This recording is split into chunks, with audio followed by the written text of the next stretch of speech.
Let him come. You can live right now. I'm going live. I'm trying to see some news of y'all to come in. Thank you for coming in. Y'all see my guest. Nation's capital finest product of his own environment. Succeeded. All. Well, not all, because we still got work to do. There's no question about that.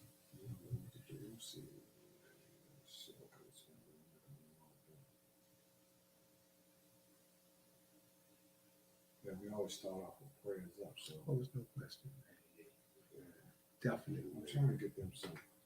Yeah, I'm gonna get them some.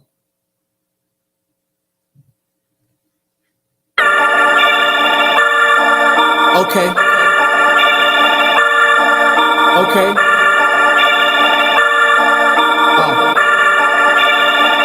Well, just had a conversation that I really ain't wanna have. But the fact I had that convo got me so fucking glad. I was stressing, holding grudges, couldn't let go the past. Till I woke up and asked myself, wait, why the fuck is you mad? You did that time and came back home, and not one time did you crash. Ain't make no statements to them peoples, but the question. Tone. Yeah, see, you familiar with Tone.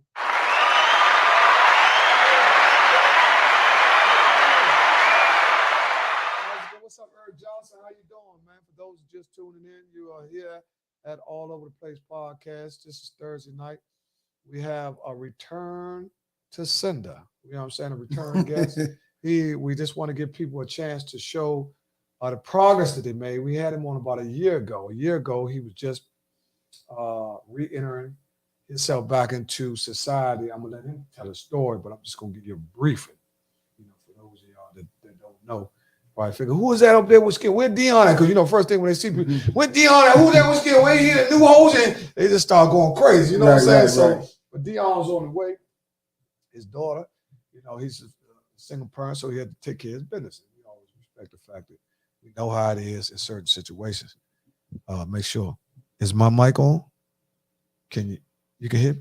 Mm-hmm. Oh yeah, we good. Yeah. So without further ado, we would like to say this is me here. I'm 201. I'm 1.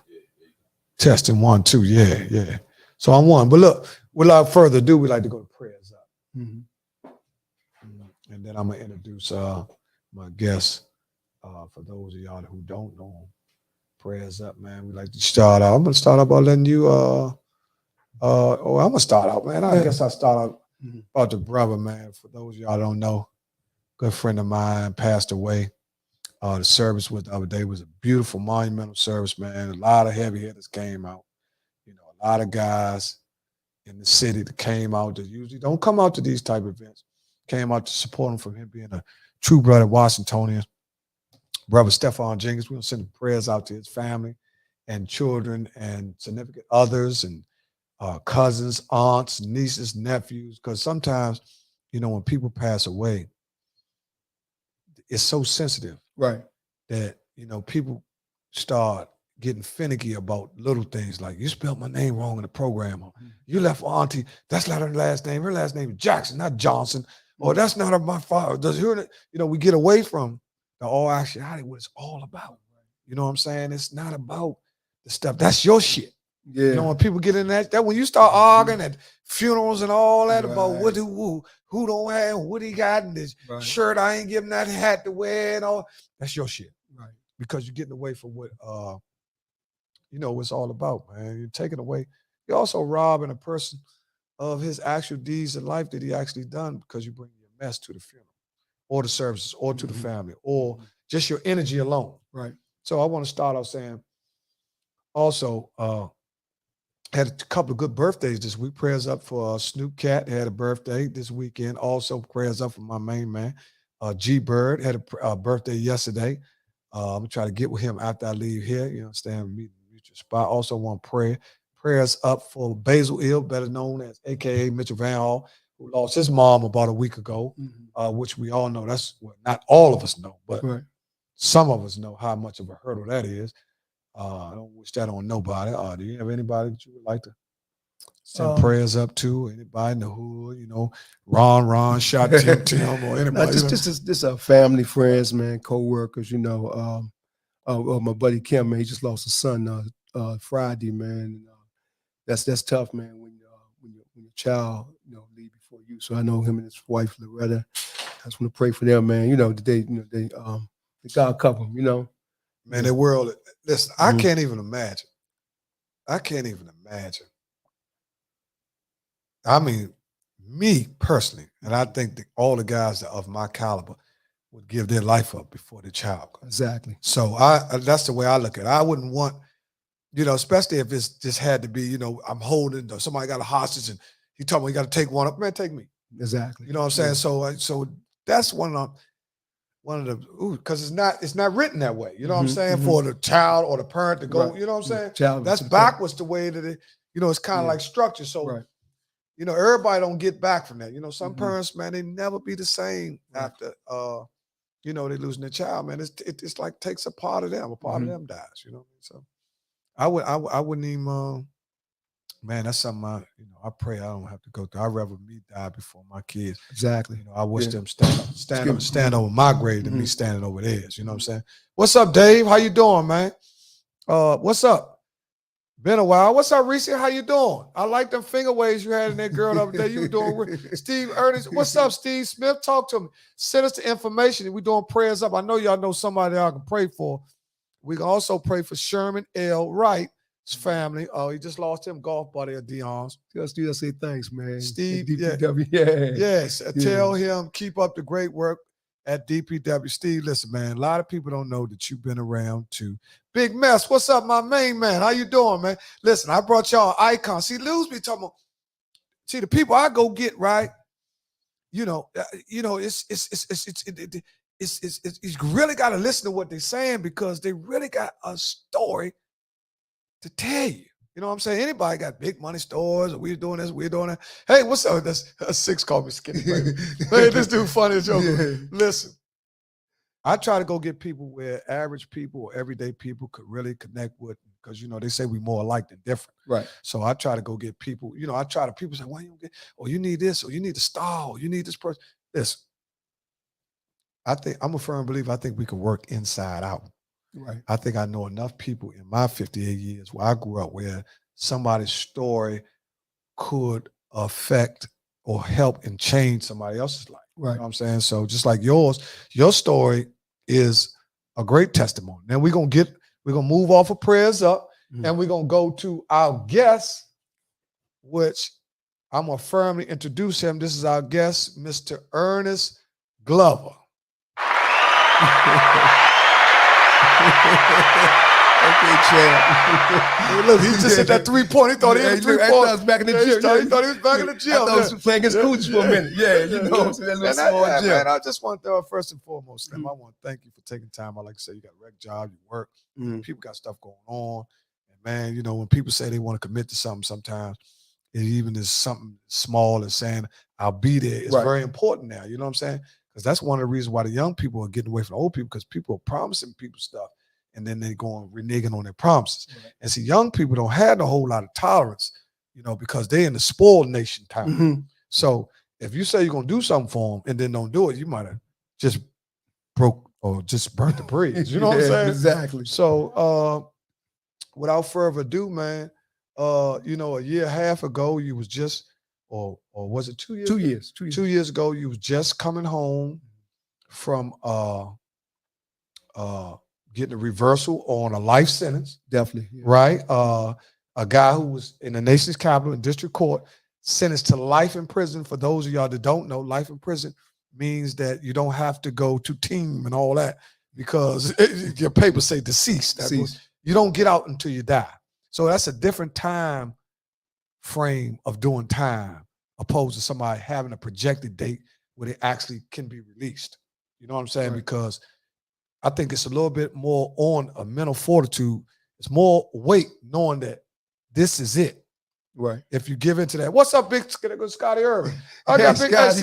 I'm glad. Hey, listen, I had to bring the icons out to get them to tune in, man. Somebody must have dropped a note or something. But I got how you doing, Scotty? Here, man. But we just here to talk about. That's my man Les right there. Yeah, we just here to talk about Les.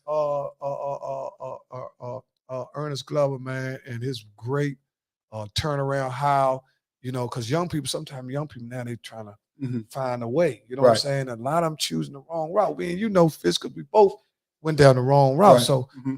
you know, you coming home and, you know, I was home before you. And, Right.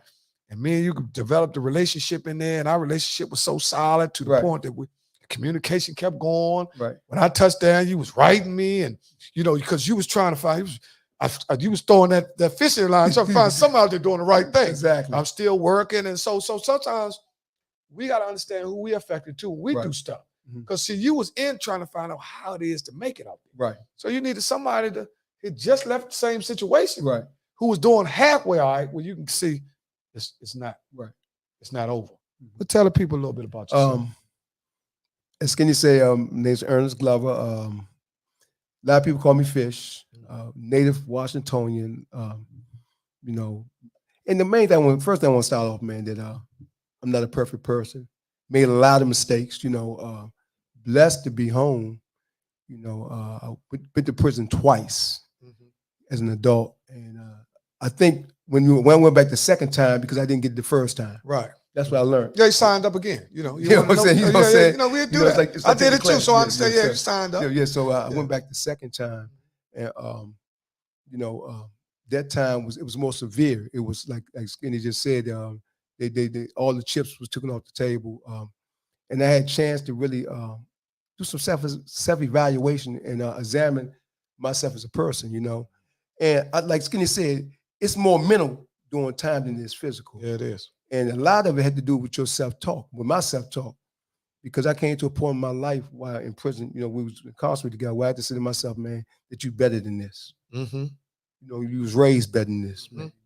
You're a better person. Your character is better than this. You know what I'm saying? And that's not belittling nobody that's incarcerated, because there's a lot of that's self-accountability. exactly. That's know all. what You I'm just hold yourself accountable. This ain't got nothing to do with where they from and all that. We talk about a man retrospecting himself at a point in his life where you say, hold up, man. Right. But you know, I think Skinny, you know, like being around you for 4 or 5 years, and a few other guys that wouldn't talk about going back in the streets and doing the same negative bull crap. Right. And by me surrounding myself with yourself and other men like that, man, it put me on the track coming in the door. Right. You know what I'm saying? Because I could have break coming down and the rebels with you guys. Right. Right. You know, and because at the life sentence, I was the only one in the compound with a life sentence. Guys was going to leave me in out there left and right. You was, listen, Jay, he was the only man in a 2,000 house prisoner with life. Yeah. Right. Only man. So that's another brick on your shoulder, right? Now everybody in there know you got life. Everybody know you. They might not know I got 11 years. They might not know you got 10. They because he's the only one. Right. You see what I'm saying? Some people go home and see where we was at is so much of a mental block because dudes, your cellie might go home tomorrow.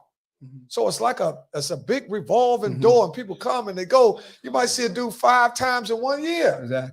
He done been there 30 days. He went home, come back, got 45 days. Come home, got 6 months. Then he came back, got a year. 4 times, and you still ain't went nowhere. Yeah.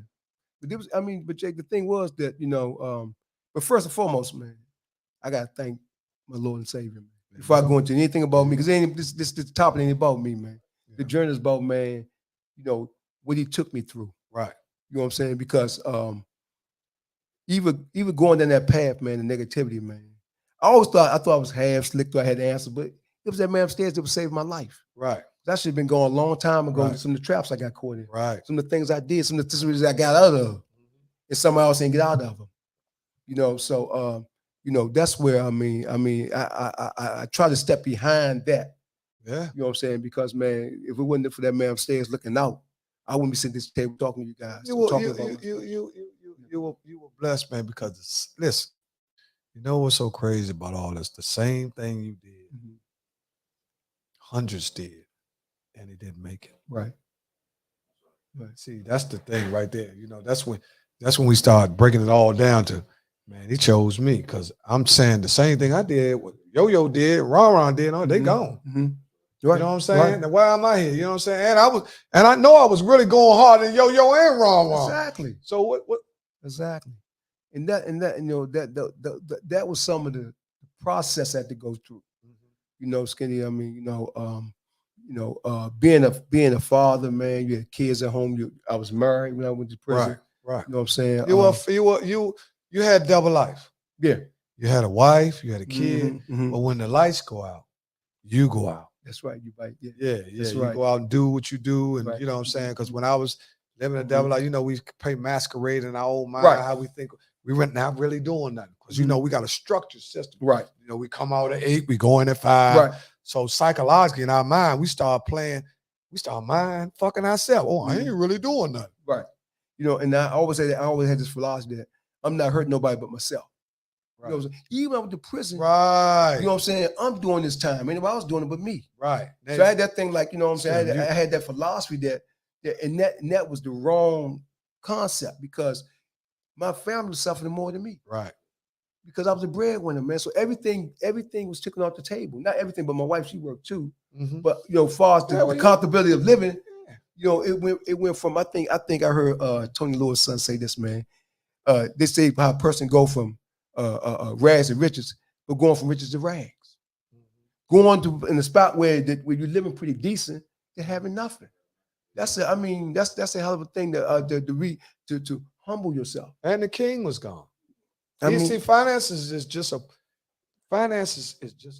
piece of the puzzle, which is a very important piece. But your leadership, head of the household, right, authoritative figure, right, the daddy to a daughter, right, the daddy to a growing boy, right. See, all those things, they really a little bit heavier than that's how our parents made it, because they didn't have a whole lot of money. No. But they were morally rich. That's right. You see what I'm saying? See, everybody be caught up on the finance all the time, but our parents were 10 times better than us morally, because you can't find too many of your grandmas and all the ones that got real grandmas. Right. They ain't suck no dick and all that. Right. You know what I'm saying? That's something, you know, that show you how times have changed. Right. They start, not dumbing us down, but kind of like our moral compass start going down a little bit. I'm glad you mentioned moral compass, man. Our moral compass start going down. Because that's why I had to regain that. Right. Because, man, I mean, everything I was doing that I thought was right was wrong. Right. And everything that I was doing wrong, I thought was right. Yeah.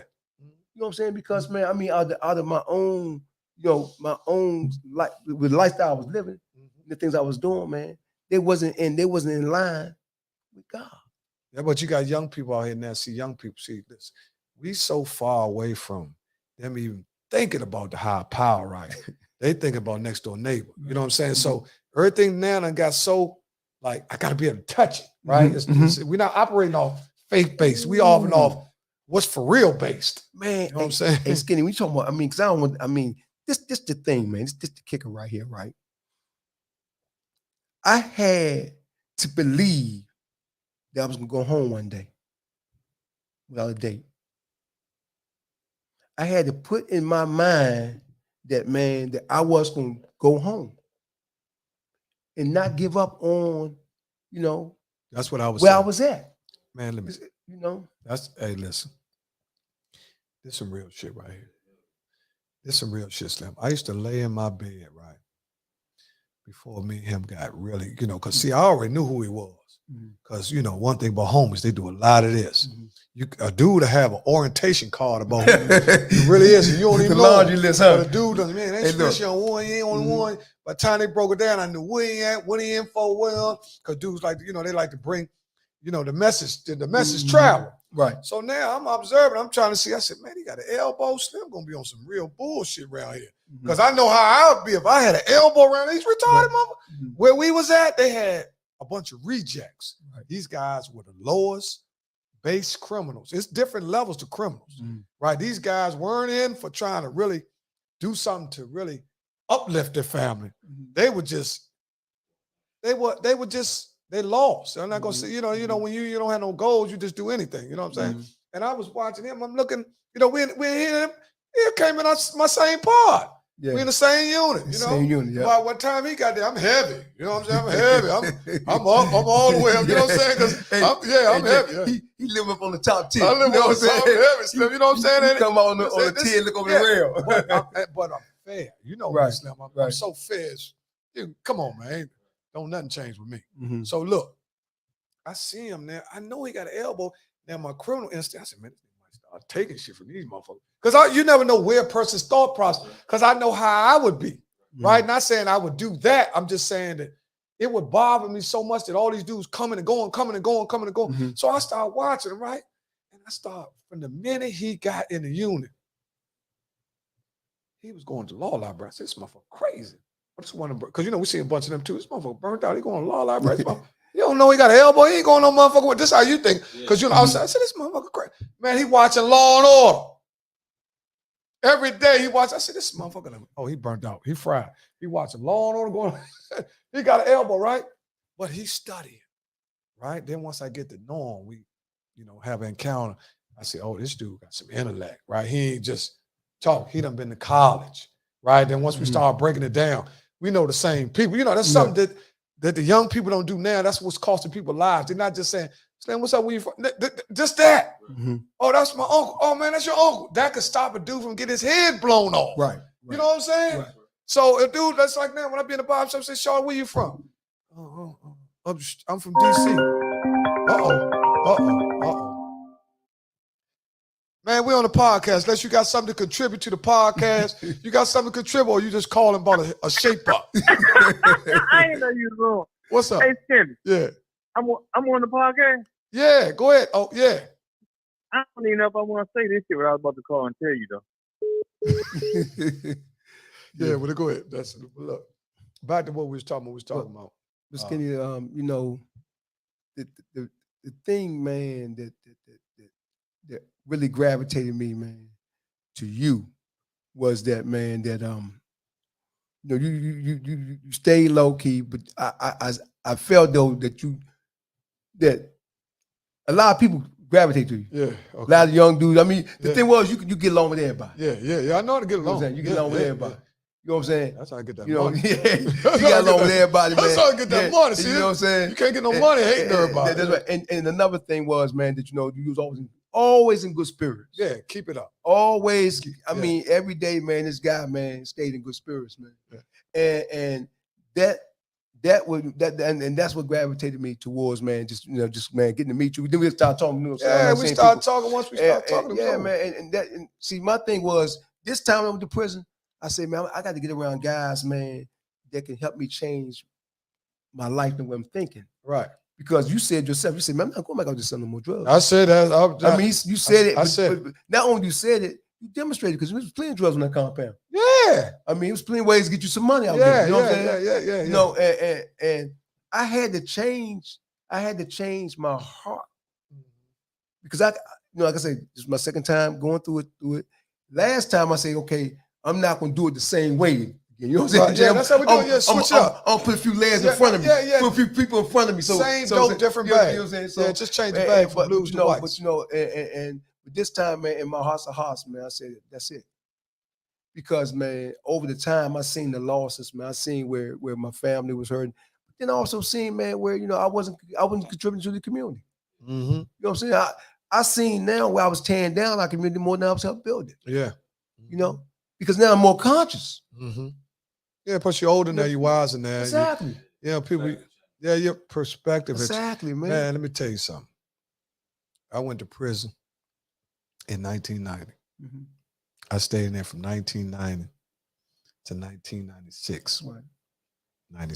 Mid 96, stayed halfway out 6 months, so I got out in April of 97. I get out. Now, a lot changes in 5-6 years. Right. So you leave one way.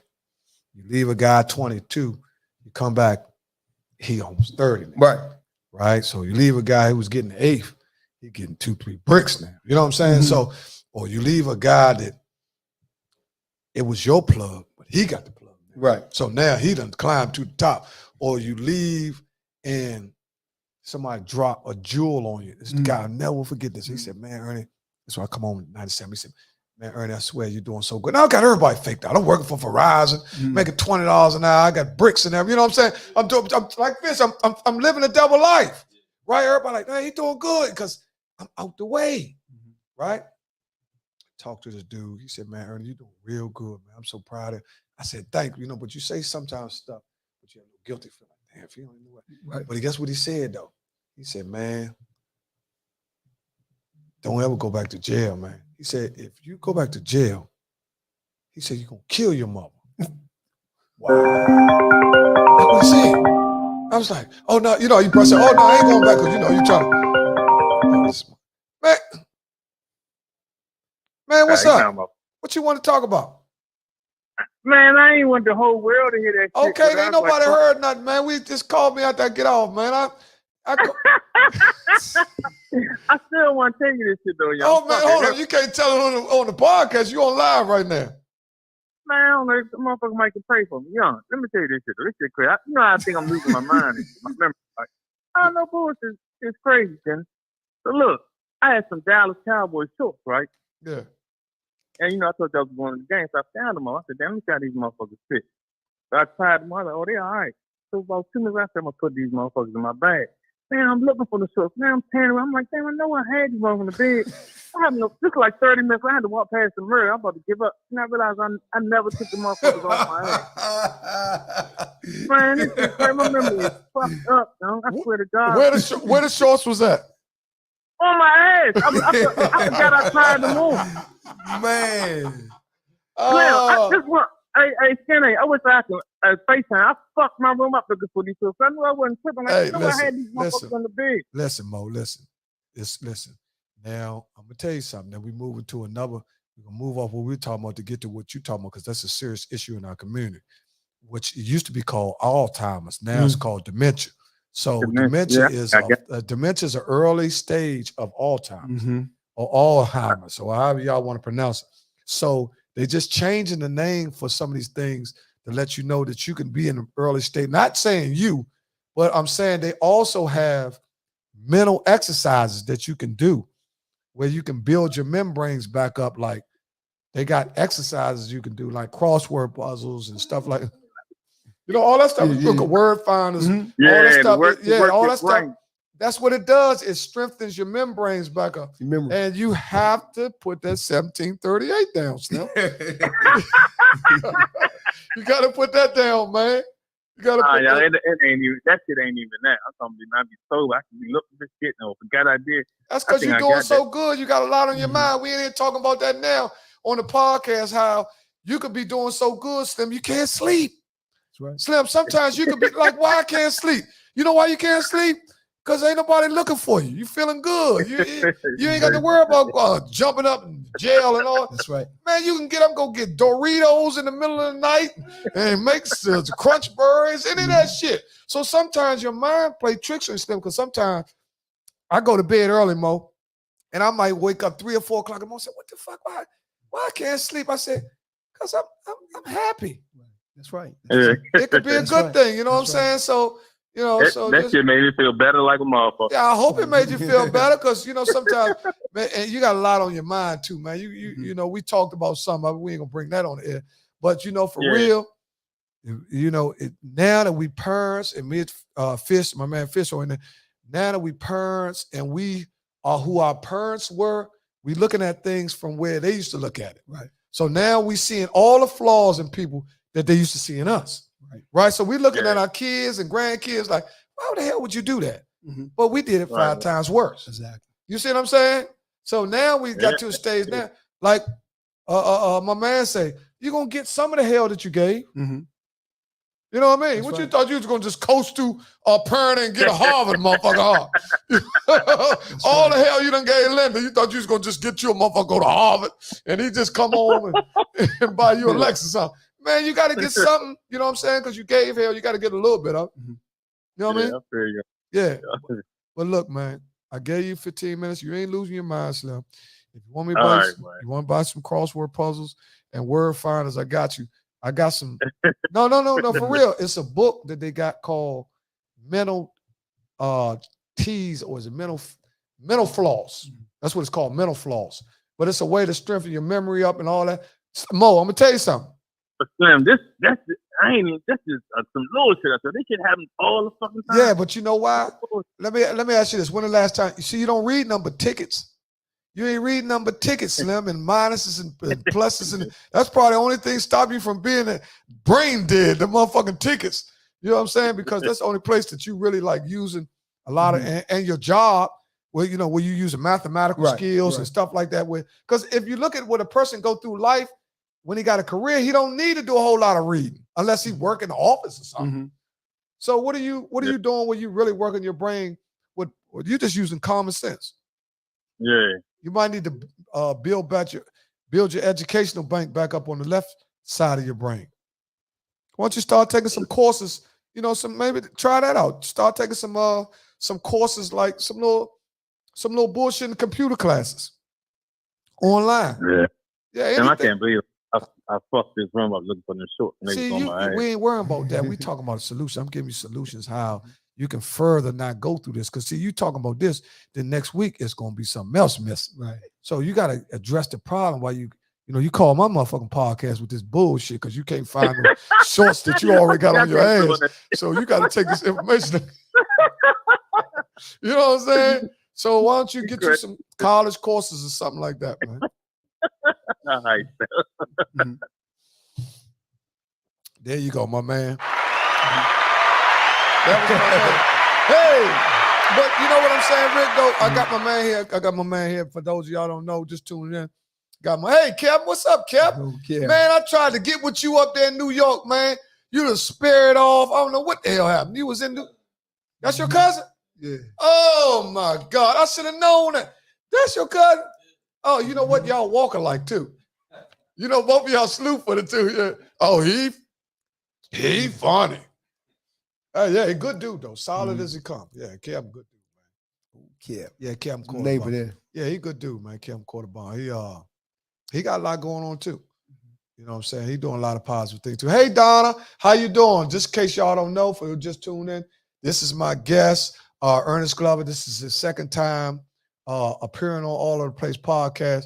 Asked Fitz to talk about the building blocks program, elevating. I'm gonna get there. Yeah, go ahead. The building block program is a program that the mayor put out last year for DPW for us lease season hiring people who've been involved in violent crimes, whether you was in a shooting, whether you was shot or you was a shooter or you've been in some type of lost a relative to gun violence, but it was an intervention type thing. And what they did, she gave DPW, I think, might be like 130 slots for hiring, and these hires was like term hires employees. That's damn near in the door. When you get a term contract, the next move is permanent. Okay, right. All right. And you have I think maybe about 100 people passed the urine test. You might have 20 people didn't pass. Right. So she still got to think. So you can't smoke weed. Oh no, you can't smoke weed. So you saying? So you got to put that out there. You know what I'm saying? Because see, weed. Oh man, I ain't working at that motherfucker. That weed. Weed, you can't smoke weed, but in DC, weed is not criminalized. See, that's the way the trick bag comes. We'll talk about something. Go ahead, talk about building block. The building block program, like I was just saying, it's for like a lot of younger people. So happened, my job coach down at the empowerment program put me in the building block program. So I got in DPW through that. Right. But the point, this is a very interesting point, man, because over the last year, I've been working with these young people, man.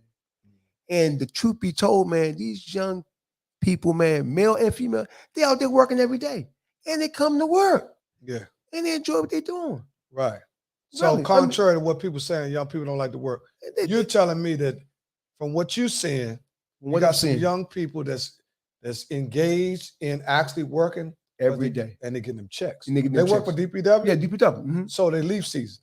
No, they term through the building block program. Okay, all right. Okay, so they have 3 years. This because the term is a 1-year contract. Okay, but the way she set it up, it was for 36 months. Okay, so you got 3 years to apply for any kind of job in there. In-house while you're working there. Right, and it's gonna probably whether you get the job or not gonna be based on how you've been doing performance. Okay, there you go. I mean, the biggest thing is attendance. Right, ain't no question. Attendance, man. Attendance, you know what I'm saying? Because we was 20, 30 years old. I mean, you might go out in there, you might not make it to work the next day. Man, or you come to work and you might be asleep. You know what I'm saying? We did. Well, I can say this. I'm gonna say this probably. If I went to work, if I hung out, I went to work. Right. Like you said, I may have been half-assed, not no good. Right. But I went to work. But yeah, it's good, man. The program is good. The young people that just today we was over in Ward 8, and we cleaned up Martin Luther King Avenue from Malcolm X all the way down the hill, back down towards the subway station, and then we hit. I heard that we hit some of the Apostle Go Road, like 14 Go Road, and in those sections in the area where there was a lot of trash and stuff in the alleys and stuff. And so we working over here in Ward 8, just trying to clean up over there on 7th Avenue, 30th Street. It was an alley back there that had ties. They're going hard. That's 30th Street. That's where that man just got killed. Exactly. The old man. Did you see that Slim, the boxer? See, that's what I'm saying. They hear the guy. They see a guy like that, man. He's like, man, it was a time where grandma might could grow up in the hood. Now. Right. If you got grandma, you get grandma out of there. Right. Because it's just the bullets ain't got no names on them. They don't, man. Yeah. Nah. No. But you know what's so crazy though? The young people, right? I'm gonna take up from them a little bit because, first of all, they've been put in a position to have some artillery that changes your mindset. See, a 9mm made you know you was cool. Right. I'm good. But what they got, it turns you into a monster. See, them clips. See, when you get them clips, you feeling like, I wish a motherfucker would. Yeah. Right? Exactly. Look at what you looking at. I mean, you could be looking that way. The fuck is you looking at, home? Right, exactly. What are you talking about, Slim? I was looking at the screen right there. Yeah. You know what I'm saying? But that's what them clips, them extended clips. Exactly. See, it's and see, they know up a hole now. Exactly. They coming from somewhere. You can't tell me all this ammunition, these why is it dumped? Why is it not in Fairfax? No. Why is all these high see, they're trying to make it seem like all the black kids where's all these high magazines and all? That's right.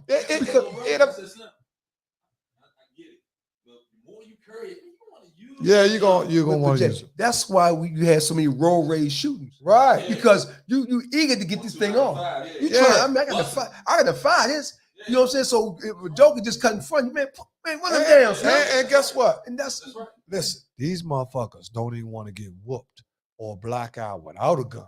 Yeah. You think they're gonna want to let you steal them and they got a gun? Woo! See what I'm saying? Right. So they don't even want to fight. So their first action is shoot. Right. See, because fighting like, what's up, Slim? You know what I mean? Ain't no what? See, they just alleviate all that. You want some smoke? yeah. You want some smoke? You know what I'm saying? Yeah, this is where they at. Right. You know, because once you get a little older, you kind of like, for guys like me, you and Jay, we danger experts. Exactly. Right? We done been around enough to know we pulling the gas. Hold up, who's short on the right? Right. Let me pull off. You know what I'm saying? Let me pull off because I already see the move coming. Yeah, so we already see the move coming. So you can see it. Because we from the city, so we know how to do when the dude got his hood halfway off and all. Yeah. Something ain't right. You see a dude adjusting his waistband, trying to get his hand on. You trying to get it up. You trying to get to it. You roll, man.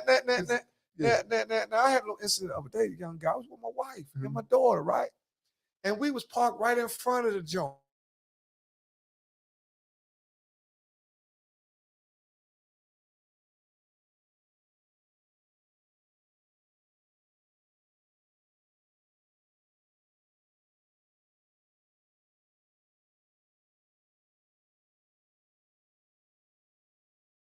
Recognize what he's saying. Well, my daughter, the youngest, they can read lips. And my daughter laying down on the floor talking about, boy. I was like, what you talking about? He talking about what the fuck we doing in his face. But I seen him say something, but not saying something like, instead of saying, nigga, what's up? He was like trying to slide it in. But I wasn't, because my mind ain't there. I ain't thinking, I was talking to my wife. We just happened to be right parked in front of the joint. If you come out, I can't help but see you. I'm not looking at you like this. I'm sitting back in my chair like this. You know what I'm saying? He talking about, fuck you in my face. Well, I'm like, what? And then, come on, Shawty, you tough motherfucker. You go get in the Honda Accord, man. Shawty, come on, man. But man, that's what's up, Big T? Man, it was good seeing you. The big Kenilworth Fest. Okay, all right. Yeah, Kenilworth, man, bad, man. I got to get Kenilworth on. Kenilworth, man, pulling teeth, man. I got you, Fast. I got what you like over here. Now, Fish is it's a different podcast because Fish is one of my good guys. Shady Grady from Fort Worth. Hey, Kim, how you doing? Hey, Kim. Kim, this is my man, Ernest Glover. Bill Barnett. What do you? I probably played against my man, Sweatsuit Bill. He played all. Tell me you also played basketball. Oh, before we go any further, we want to give a shout out to Scottie Irvin, who they're honoring. Did you see they're honoring him? The Hall of Fame. They get a Hall of Fame Cadoza people. Oh, okay, cool. You went to Cadoza? I went to HD Wilson. Okay, man. Wilson. Yeah, The Scotty, they got a he's on a thing where they doing he's in the Hall of Fame for Cadoza. okay, good. They're talking about some of the most productive people that ever came out. Right. Oh, it showed me, of course, you got to Right. talk about him. Right, But exactly. Blue Sky Construction and all. Beautiful, man. Beautiful man, been around, got a beautiful store, and helped a lot of people. That's right. You know what I'm saying? Yeah, Helped always- a lot of people. Always been a fair guy. Helped a I've been lot knowing of people. Scotty And for see, a lot of and- years, man. And Slim, let me tell you something. And see, this is how when you know you're a good person, when you're up here talking about him. Right. Because we don't have that type of malice in our heart. Right. We, Exactly. we was grown, when we grew You know, up, the we thing- rooted for each The other. thing is, man, and that's the thing where you know when you're in a position, man, to compliment someone and encourage somebody, man, you know what I'm saying? The blessings trickle down, man. Yeah, ain't no You know what I'm question. saying? And that's what I learned, man. You know, just to appreciate what the next man doing. You know what I'm saying? Appreciate what the next guy doing because you'll get your blessings. You get your blessings, What you man. talking about? I mean, it's skinny, man, and this is something that this is what I really learned, man. Where I had to practice with humility when I came home. Mhm. You know, I mean, coming home to not even a car to drive. Mhm. You know, And grown man. grown man, man. See, that's some of You the know stuff what that I'm people. saying? Not even a car to Man, drive. that's not a big deal if those things in life that you never had. Right. But you were stripped. See, when you be stripped, Mhm. I'm talking about you at home, wife, Right. kids, Right. cars, Mhm. money, Right. job. Now you talking about being stripped from everything. It's almost kind of like how they did us when they brought us over here. Yeah. Took our religion, our Right. faith, everything, Right. stripped us. Right. So when that's like getting a tape, they got a whole bunch of music on Mhm. and erasing everything. Right. You like, man, you erased it. You're not mad when we had the cassettes back in the day. Dude said, man, you erased that joint, man. He'll steal you about that. Right. Short, I know you Right. ain't erased that joint. Like, Right. no, I ain't know. Right. What? A good rare tape? You Mhm. talking about you erased a Yeah. PH? You got to get stolen. Yeah, that's right. You got to get stolen. If you erase a PA tape Yeah. back in the day, you're going to get Mhm. stolen, man. Ain't no question, man. And that's the whole thing, man. I mean, that humility piece, man. I mean, that's the key to anything and anybody, man, moving through life. Whether you're in prison, whether you're on a job, you got to humble yourself, man. I agree with You know what I'm saying? I think with Scotty, I think that's something he did, man. I think, man, his humility, man, got him the way he at today. Man, he doing know a what I'm saying? phenomenal job. Man, I'm talking about, man, listen, man, anybody, one thing about me, anybody that look like me, man, Mm-hmm. and doing good, Mm-hmm. I'd be happy. You got to be, man. I'd be happy. Look, I do. Because- Let me say something. Go ahead, This get is on. what I Go ahead. learned. This is what I tell people in my family, right? When one of us win, we all win. We all win. We all Well, I just win. was talking to Jay about that before I Man, came. you know, I said, I was talking to him about how now that's one thing in the city now. It was a time where we used to have good competitive energy Mhm, where it wasn't considered hating. mhm. If you had a half a joint, and I'm on the court, I need to catch up. Yeah. You know what I'm saying? You know what I'm saying? Oh, man, it wasn't like, man, Yeah. fuck that nigga, he got a half, man. I It gotta was go. No, I'm like, damn, he doing. That's my man. I could do it too. exactly. You know what I'm saying? That's If he got a motherfucking eighth and I got 62, I know it, man. I'm selling these. I'm bullshit. Right. I'm doing something wrong because right, we right here together. right. Skinny, I need to call in. Oh, call in, baby. Call in. Put the number up there, 202-316. We got call-ins now. Anybody want to speak to Fist and ask him anything? You can call in, Steve. Man, come on, man. Come on, Steve. I look forward to y'all, Scotty. All y'all calling, man. I need y'all. I can't do nothing without you guys. Yeah. You know what I'm saying? We need Exactly. each other. See, that's what I'm saying. Dude be looking at me like, man, you know. I said, Mhm. man, listen. This is how I feel. And this is one of the reasons why I think we as a people are in last place because we got away from the each one teach one Right. situation. You know, with the internet and all Mhm. that. I get my information a little faster. You'll see they got everything. Everybody's tripping on faster, smarter, Mhm. stronger. You know, they kind of like, so Right. $6 million man, he's stronger, he's faster. You know what I'm saying? I want to interject something before we go further. As far as me coming home, I want to put this out there before because we've been talking. Me coming home, man, this time, I used every program that DC government had to offer. Yeah. Everything they had on the table, I took food stamps on up because I knew, man, I had to crawl. Right. You know what I'm saying? Right. Man, That's a part of your humility. exactly. Right. I mean, and that's the whole thing. I mean, I had to deflate the ego. Yeah, you had to get on the X bus instead. Exactly. Yeah, But the thing I'm saying, the man, X bus, that motherfucker that W4 will Hold push. on, I'm trying to tell you, man. Let me finish. But man, I had to, man, accept the fact. The thing I had to embrace where I was at, what I was going through, right? But I also knew, man, that my character was good. Right. I knew my name was okay in the community. Mm-hmm. You know what I'm saying? Mm-hmm. And that was all I needed. I mean, that was more valuable than gold and money. Well, in the hood, if you got, see, people don't understand. It's credit in the hood too. Yeah. See me, I got platinum. I got You platinum. know, If I go in the hood, I got platinum credit. You know, I can go in the hood right now. Well, I ain't gonna say it now. I can't say that now because I'm not in the mix. Nephews and nieces. It's some nephews out there. You know the uncles and fathers. Yeah. You know what I'm saying?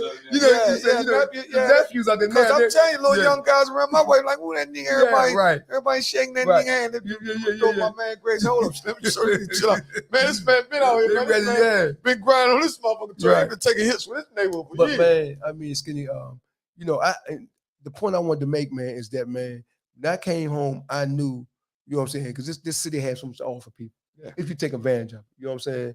And I got into the empowerment program, right? Right. And in the empowerment program, what I knew I needed to do, I said I had to get my CDL license. Right. Because I had my B class prior to going to prison in 07. Right. So I said, let me go ahead and try to get my A class. I never drove tractor trailer before. Right. Didn't know how to operate it. And it took me 5 months to get this license, man. So would you suggest, because they have programs now where you get free CDL. Right. Would you say for a young guy that, because these youngers, they love to drive. Let me tell you something. I'm going to give it to them. Yeah. Some of these motherfuckers can drive. You can tell me, man. You see the way they whip these motherfucking cars, Slim? I got that. People say what they want. Yeah. Now our youngers, they just burnt out. Hold on. They drive and the seat be all the way back in the back all seat. the way back. And they rise to the HTVs. I said, man, how they do that without falling? They got the joint all the way up. Yeah. That ain't no easy task. Yeah. So they done figure some things. They ain't no dummies. No, they just what's happened is the old done detached itself from the young done detached itself from old. Mm-hmm. That's why, I got to deal with a little young guy every day. And he constantly say, man, I hate old dudes. I said, Sean, it's cool that way. Mm-hmm. You ain't got no young friends though. Mm-hmm. You're around all old dudes all day. But you saying you hate old dudes. But he basically just saying the concept of, you know what I'm saying? And he thinking, in his mind, and he don't mean no harm. Right. It's just the way they cultivating their mind now. Right. See, they learning through cyber. You see what I'm saying? What's up for real? That's why I always come see you when I'm in town. It's never about the cuts. It's the love. See, that's a guy. He in the military. Right. I met this guy when he was young. Right. And Slim, we've been around people enough to know. Here we go. Talk to me, caller. Hello? Yeah. Yeah. Talk to me, caller. You trying to hear yourself. Turn it down. Okay. There you go. You trying to hear yourself. Yeah, can you hear yourself, caller? Yeah, I can hear myself. Okay, go ahead. What's happening? What you want to talk about? Huh? Hello? Ernest, it's good seeing you and Fish, man. And all I want to say is that it's a blessing, man, that from where we come from. Right. Who is it? It's Steve. Okay, go ahead, Steve. Yeah, go ahead, Steve. Go ahead, you good. So, I mean, Ernest, man, we talk periodically and the things that we done been through, man, in life, man, it's just, like I said, a blessing, man, that we still here, and we got one more chance. Yeah. And I respect and I honor what you're doing, man, because you sure shed a lot of light on a lot of issues and a lot of different controversy, that needs to be addressed, throughout the community and other things. Put sports into play and everything. So you have a mixture of what's going on, and people like to hear that. But man, I just want to tell Fish, I'm proud of him. Thank you, brother. Appreciate you, Steve. And I'm glad that I was, able to point to him, man. When I seen that he was, striving and really doing this thing, man. So to patch him in, man, and be the message that I bring, you know, in helping him, man, it's just, you know, that's our purpose in life, and we didn't got away from that, you know. So that's true. With the killings and everything in the city, man, is because, man, our young bros, man, they in survival mode, man. Mm-hmm. You know, they don't have no more role models, man. They looking up to dudes that just robbing and killing and this and that. Rapping. They listen to the rappers. So we don't have the things in front of, man, that we needed, like the family piece. You know, ain't no more big mamas. You know what I'm saying? Because the mothers look like the aunts and the sisters and their little cousins, because they go and tell them, man, where I'm going to get a babysitter and set Shorty down and go to auntie house because I'm going out. Right. You know, but, you know, it's a good thing, man. I ain't going to hold you, but I just wanted to say, man, you ain't holding, Slim, let me tell you something. You ain't holding. I'm going to say this. And, man, I'm going to tell you something. Slim, every morning or when we see each other, when you bend that corner and I see that symbol of your truck, I know it's you, right? And when I see you and you pull up, Slim, I'll be so happy to see you, man, because I know you got that smile. You know, you always got that smile. And, you know, before you leave, you're going to drop a jewel. Now, you straight up jeweler now. Mm-hmm. I give you that. You're going to give your dude a jewel. That's why I love talking to you. And you're going to get a laugh in because you can't, you got it. One got to go with the other. Right. Mm-hmm. You can't be so serious that ain't nothing funny, and you can't be so funny that ain't nothing serious. Exactly. You know, it's a balance to everything. So people got to learn that too. So, you know, just like people is pushing people away with a religious, the concept. Okay, we understand that whatever religion you in, whether it be Muslim, Sunni, Christian, or whatever, still be reachable to the point to a person can understand who you were prior to before you got in the religion. You know what I'm saying? Mm-hmm. They got to be able to see some of you too. Mm-hmm. You know what I mean? Yeah. So, and I'm going to say this to you, Steve. Man, I'm proud of you, Slim. You was a mess. Slim, I'm telling you, man, Slim, I know you. Listen, man, when I see you, I said, this motherfucker, you know, and see, I done been gone so long. Right. That's why when I see a dude, one thing about me, Slim, I be gone so long, either when I come back, either a nigga going to be so tore up from the floor up, or a nigga going to be filthy rich. Right? Mm-hmm. Or he gonna be on a job where I can see he been doing good. That's right. Right? Mm-hmm. And when I seen Steve, I was like, hold up, Slim. Yeah. First of all, I said, man, this motherfucker done picked up a couple pounds. You know me, he used to be the same style. Right. You know what I'm saying? He done picked up a couple pounds. He always been good looking. Mm-hmm. He ain't never been no ugly motherfucker. You know what I'm saying? Okay, he done lost the pretty hair. Okay, the hair gone. But it was still Steve. You know what I'm saying? Mm-hmm. I can still see that, you know, he took the hat off with the job and all that and was still relatable. Right. And that's what I'm saying. Well, that's what the young people, that's where they done got away from us too, Steve. A lot of us, we ain't relatable no more because we talking down to the youngers instead of talking to them.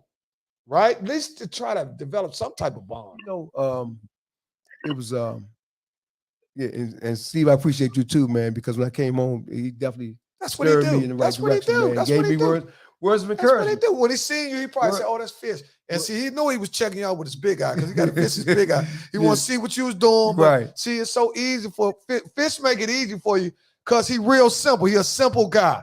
Fish is by the book. In case you don't know, I done live with him. He real simple. He real organized. He's very organized. He's great on time management. He's punctual, right? He's a man of his word, right? And his balance in the books stay on zero. See, that's important too. See, dudes got to understand that how you conduct yourself with money go a long way too in the city. That's right. They go a long way. You was go ahead, Steve. I'm sorry. Go ahead, Steve. Nah, it's a saying, man, that says, man, we under one vine and fig tree to unite the eighth. Get past a few people, but you got to do a little, you know, a little investigating. You know what I'm saying? Yeah, so, we got you. But man, you know, Fish, man, you know, I can't say too much about you, man, because I can say a whole lot about you, you know, and you holding on, man, and I'd be glad when you sign them permanent papers so you can call me and say, hey. I signed those a month ago, man. He signed them a month ago. Yeah. Okay. That's part of the story. See, Steve, that's a segue, that Joe. He segued with that Joe. Yeah, but I already knew that you. Yeah, I knew you was permanent, but I was waiting for you to tell me one day when I saw you. Listen, you know, man, because I know that you got a lot of joy in you, man. Yeah, he do. Fish is a good dude, man. Listen, And see, but people see Fish, and I know the same thing. They probably say the same thing about him that they say about me. But I'm going to tell you what it go back to. And that's the same thing with you too, Steve. This is what people got to always realize. What they see now in you, what they see now in you, Steve, what they see now in me is the way we were raised. See, we back to the root. There you go. How we were brought up. Right now, we manifesting all them nights that mama stayed up and yelled at you and did all that stuff where we was causing hell and all that. Now it's done sunk in now. It's manifesting. Right. That's why we can't give up on young people. You got to keep talking to them, keep talking like, Shorty's still up there. So what, man? If people gave up on us, we wouldn't be able to finish the finish line. That's right. I'm telling you, people prayed me and Fish here. Yeah, for sure. No We question. prayed us here, man. We signed up. Hey, Steve, we signed up for something totally different than where we at. Man, on that job, man, like I was telling you about the building block thing. You know what I'm saying? A lot of them young people, they're good young people, man. And my biggest thing is, man, to try to set good examples. Yeah, you got to be the message you bring. And you got to, the thing is, like, with me is, man, to go in there, man, and just like we signed up to go out there to clean the streets. Yeah. Let's get this money, man. They giving it, they put it on the table for us. Yeah, but I talk. It's a way of life. I talk about that all the time. I was telling the guy, telling the young guys, look, if I was 30 years old in this job now, my goodness, man. Yeah, but you're 30 years old now, man. Listen, one of the reasons why these kids, and this is, I'm gonna blame some of it. I'm gonna tell you something. Man. A lot of people might not ruffle the feather, but a lot of the problems is wrong with these kids because of the parents. The parents, first of all, and it's not all on them. Right. Each decade, the parents get younger and younger and younger. So now you got kids raising kids. It kind of like happened to us, but teenage pregnancy and all that fizzled out. But what I learned though, Skinny, being around some of the young people, man, you know, they because it's just like prison. You watching them, you studying them before you open up to them. You know what I'm saying? Yeah, they want to see, Right, they want to see, this dude faking, man. Goofy mom, that's how they discriminate. They try to look at you like they damn. Exactly. You already know, Shorty, you just came out the porch. Hey, man, they tell me sometimes my little shirt, they say, Fish, man, it's a fat daddy, you got to tighten that up. You know what I'm saying? What they say? I got a fat daddy shirt on. Oh, they want everything tight. Exactly, but it's cool though. But it's cool, yeah. It's just cool. But the thing is, man, like, you know, we have a relationship, man, me and some young guys on the job, man. And I tell them, man, like I talk to them, I say, man, this is a career, man. I mean, in 5 to 10 years, man, you'll have a home and everything else on this job. Yeah. You know what I'm saying? On this job, you know, and it's not a hard job. The hardest part is getting up in the morning. That's the hardest part of any job, just getting out that rat. But I commend them young people, man. They be there, man, and they work. Yeah. And they work. They work, man. You know what I'm saying? They work, man. You know what I'm saying? But the thing is, you gotta. It's all on how you communicate with them. You gotta. But they see the way you conduct. It's all along with the communication. Like you said, this is a show and tell age. Right. You can tell them anything, but you got to show them. There you go. Right? You can say, Shaw, you shouldn't drink and all that, but they don't need to. You know, see, as soon as you go down the street, you drinking. They be like, Shaw, I thought you said you don't drink. You know, my father, man, he wasn't no educated guy. He couldn't really read or write, right? I know a guy like that could fix everything. My father could build a house from the ground up. That's what But he gave me something profound, man. He said, look, man, when you meet a person, man, he said, listen to what they say and watch what they do. If it don't add up, if it don't combine, it was that simple, man. And I always kept that. Listen to what the person say and watch what they do. Yeah, now if you saying one thing, you do something different, then that person's a fraud. You know what I'm saying? Yeah. I mean, that's what I'm saying. That's back to what I'm saying. And I tell my kids, what's up, Rob? I got you, man. Oh man, we love you too, Rob. Hey, Rob, love you, man. I done got Rob out the bed, boy. Come on, man. Listen, man. I told you, got to bring some dude to LA life. Got me away from y'all, but I'll be back. So, okay, on the coast, man. Okay, yeah. That's cool. No question, Rob. We got to do that. Yeah. Listen, man. We was talking about for those of y'all just turned tuned in. Young people now, because they're receiving information from so many other places besides mama and daddy now, your message of information has shrunk from 70% of the info that's going in their mind to 15 to 20%. Because you got the internet, you got the rappers, you got the rappers, you got the neighborhood people. You got who else is influenced in the young people's lives? Gaming industry, right? All the stuff that you see on TikTok and all, well, you can correlate all that to internet. I'm saying that to say that it's less of your instruction that's getting into the kids. Right. Because they're receiving instructions from a lot more outside force. You know, when we were home, your mom and dad, boy, get your ass in the bed. Right. That's it. Right. See, we ain't had the internet and all that. You know, man, around there where I live, my mother's way right there on 18th and M Street, man. And you know, the young people see me, man. They see me in the morning, man. Hold on. Hello, caller, talk to me. Hello, Reg, what's up? Hello. Hello. Yeah. Hey, how y'all? How you doing? How you doing, bro? Can you guys hear me? Huh? Good. Can you hear me? Yeah, I can hear you, bro. Go ahead. All right. Yeah, this left Taylor. This one of the fish sandbox home. That's my man. What's up, guy? I'm just calling to say, man, I'm proud of you, brother. Keep pushing. And you spoke on my man Scotty Irvin. That was my college roommate. You know, solid dude. That's my brother. Mm-hmm. So, you know, I this platform is therapeutic, man. You gentlemen keep doing what you're doing. Thank you, bro. Thank you, bro. See you the weekend, my man. All right, Les. Thank you, bro. This is All right, fellas. Enjoy your evening. Thank you. You too, bro. Thanks for calling in, bro. Man, I got Yes, two guys I grew up with, man, that Les Teller and my man Celine Elvis, man. We grew up together since 6 years old. And these guys, man, are like mentors to me. Mm-hmm. Because they could have did what I did. We all grew up in the same neighborhood, doing the same thing, Jack. You know what I'm saying? But they always they stay focused, man. And now, hold on, this the crazy thing, right? This is so crazy, right? Now that I done refocused, man, these same guys that embrace me. You know what I'm saying? I mean, they didn't like, well, man, when you on the street, you doing XYZ, you and hollering at us. Yeah, right. It's like this waiting for me to come back home. Yeah, but they, you know what I'm saying? They say now they go out man fish. Exactly. I mean, I'm so happy. I couldn't really holler at you when you was doing what you're doing. I ain't want to get in your business because they understand the game. I ain't want to get in your business. Exactly, man. But Slim, I'm so happy. I'm so happy. These dudes, man, AJ, and these are guys, man, that I didn't break no bread with when I was in the street, man. I didn't break no money down with them, man. You know what I'm saying? I didn't, you know what I'm saying? They was always my friends. What you said, the key word, though, they were real friends. Exactly. See, man. some of the guys that we have that we met while we were doing what we were doing were associates. They were guys, but you gonna give them a quarter, $300-400 off. They're gonna love you. You know what I'm saying? Yeah, they're gonna love you. You know what I'm saying? If I got a half a joint, I get you a joint for 22 instead of my man 25. Man, I love that nigga Slim. You know, ain't no question. Exactly. Man, exactly. And then eventually somewhere down the line, y'all might get orientated enough to a point where you like you. But in the beginning, you just motivated off money.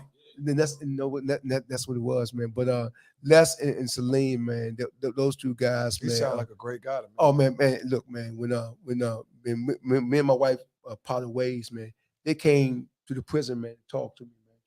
You know what I'm saying? Because I mean, you know, I needed some love outside my family. Mm-hmm. You know what I'm saying? Mm-hmm. You know, I mean, my family this day. Two guys, some of it felt like self-pity sometimes. Right, but you know what I'm saying? But these guys felt like they really was concerned about you. These guys came up, man, seen me, man, and encouraged me, man. Man, you had some more. Hey, man, they came up and say, man, it's gonna be all right, man. Slim, take it one day at a time. You know what I'm saying? I mean, you talking about taking a 4-hour ride to Pennsylvania, man. Yeah. All the way up there, man, Schuylkill, man, the mountains, man. These dudes came up there, man, and they hugged me, man. You know what I'm saying? Say, we love you, man. We got you when you come home. And they stuck to their word. So when I touched down, and them guys were like, hey, man, we holding you accountable. Mm-hmm. You know what I'm saying?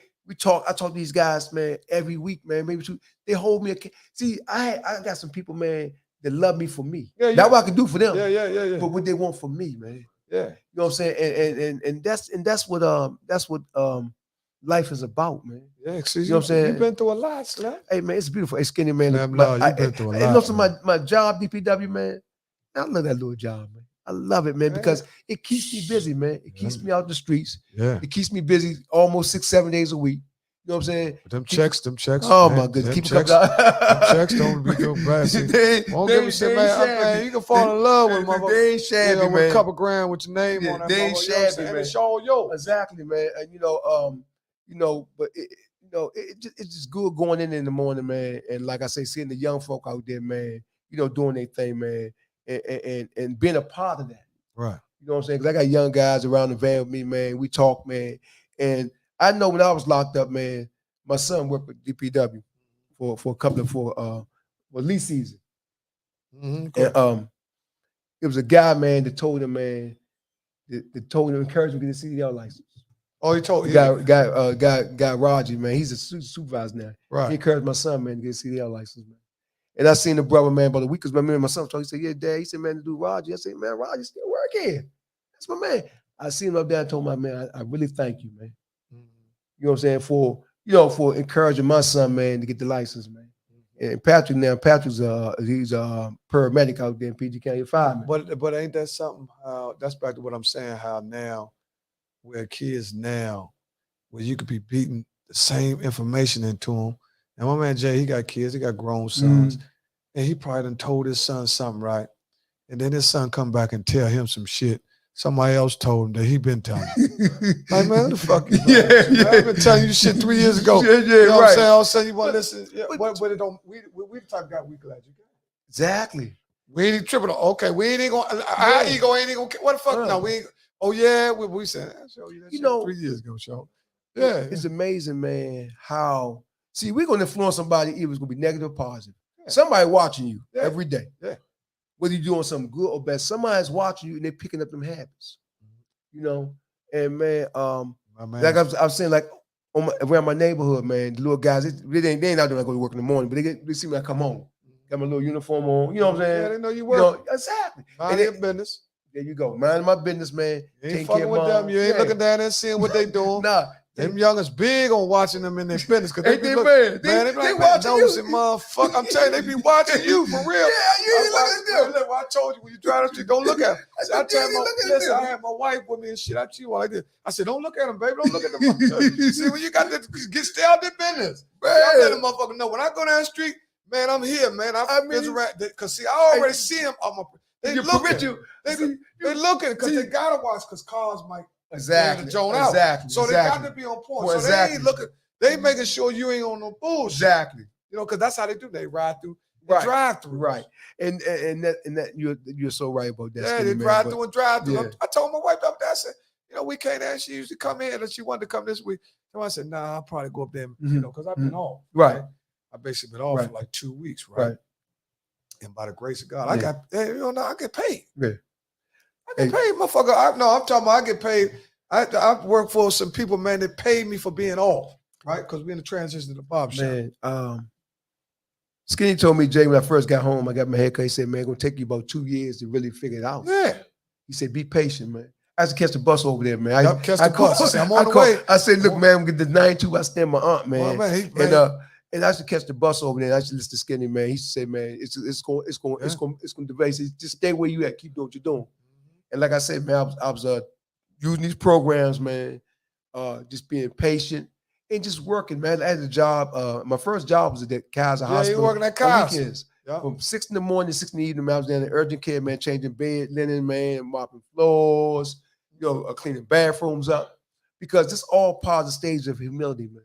Yeah. You know what I'm saying? You got to climb to the back to the top anyway. You ain't going to come out here and get a supervisor job. And that's the thing. I think, man, and I tell people, right, about the empowerment program. I say, look, my thing is, I don't need you to give me a job. I need some training. You give me some certification so I can get a career. Right. So I always tell guys, man, what do you want to do? So when you go in the empowerment program, because they're going to pay for it. Right. They got money, whatever you want to do. If you want to build rockets, they can send you somewhere to learn to build a rocket. Right. STEM program. They can do that too. Robots. Yeah, whatever you want to do. That's next to artificial intelligence. They got money. They gonna send you. They can send you there. I tell guys, look, because a lot of guys, man, just give me a job. They send you, man, somewhere and you sweeping the floor for 6 months and they let you go. But if you got someone you want to be a plumber or you want to be a computer tech or you want to have them aspirations so they can pay for it. They got the money. I was in CDL school for 5 months, man. The dude told me, man, you should bring. I said, no, I ain't even know what y'all. I backed this truck up. Right. And DC government paid for it. About $6,000. And that's the thing, man. And that's what I emphasize to people, man. I mean, get you some certification saying that you're a professional doing something. Therefore, you can get the money that you deserve to get. Yeah. Well, you. That's another subject right now. Okay. No, a good subject to move on to because a lot of times. you start talking about going to the root of the problem is some people don't understand, and me and Jay had this conversation too, actually the cost of living, right? Because you got a lot of people, Slim, we so behind. You got a lot of people, they live with their mom, right? They never lived alone, right? So you got guys that live with their mom before they left. They gone to prison, 10 years, come back home at their aunt house, grandma house or something. So now they really never had, the only time they've been alone, and they've never been there because they had to sell it. Right. So a lot of people don't know how to live by themselves. Self-examination. You get a chance to look at yourself all the time. After my divorce, right? And I've been with my wife for 30 years. 20 of them years I was in prison. So really I've been with her 10 years in the street. Right. Right. And I've been home for 2 years, right? My thing now, I got to learn me again. I got to get me together. So I can't jump in no relationship because I don't know what I really want right now. And I don't want to carry. Oh, you can, but it's going to stunt your growth from you getting to where you need to go. That's like going sideways, make a left, make a right, instead of just keep it straight. Because I got to stay focused on, like right now, I'm with my mom, helping her out, taking, you know what I'm saying, over at the house, man. We getting that house back together, man. And I think right now, man, God has me where He want me to be at. Yeah. Because I was with my aunt for a minute because I was getting myself together. I want to get my place. It's transition. And I didn't really want to go over there with my mom. You know what I'm saying? I wanted to just go ahead from my aunt to my own place. Exactly. And I struggled, man. Because I said, no, and then like, you know, man, I said, I want to just go, I want to move on. But when I went over there, man, and I seen the need for me to be there with her, because she's 86 years old. Right. Yeah. And I'm like, you know, I said, it's your last chance. Hold on. Last chance. A lot of it, Skinny, was selfishness on my part. Right. You know what I'm saying? Yeah. And I had to let that go. Yeah. About what I wanted, man, and say, let me go over here with Mom's, man, because she needs me. Yeah. And man, and now that we clicking and things are going beautiful, man, and you know, and like the self is a lot of times, man, you got to question, man, you know, some of your thoughts. Ain't no question. Because a lot of times they're not on point. No, they ain't. Mine, I can speak for me. Mine don't be on point. All you gotta do is look at where your end result be at. Right. You know, and getting back to like you were saying, self is that I had like right now, my thing is, man, let me get my life together. Yeah. You know what I'm saying? I need some time alone, Jay. I need some time to figure things out. What the hell I really want? That's what I tell my daughters. You know what I'm saying? I tell my daughters that, right? You know?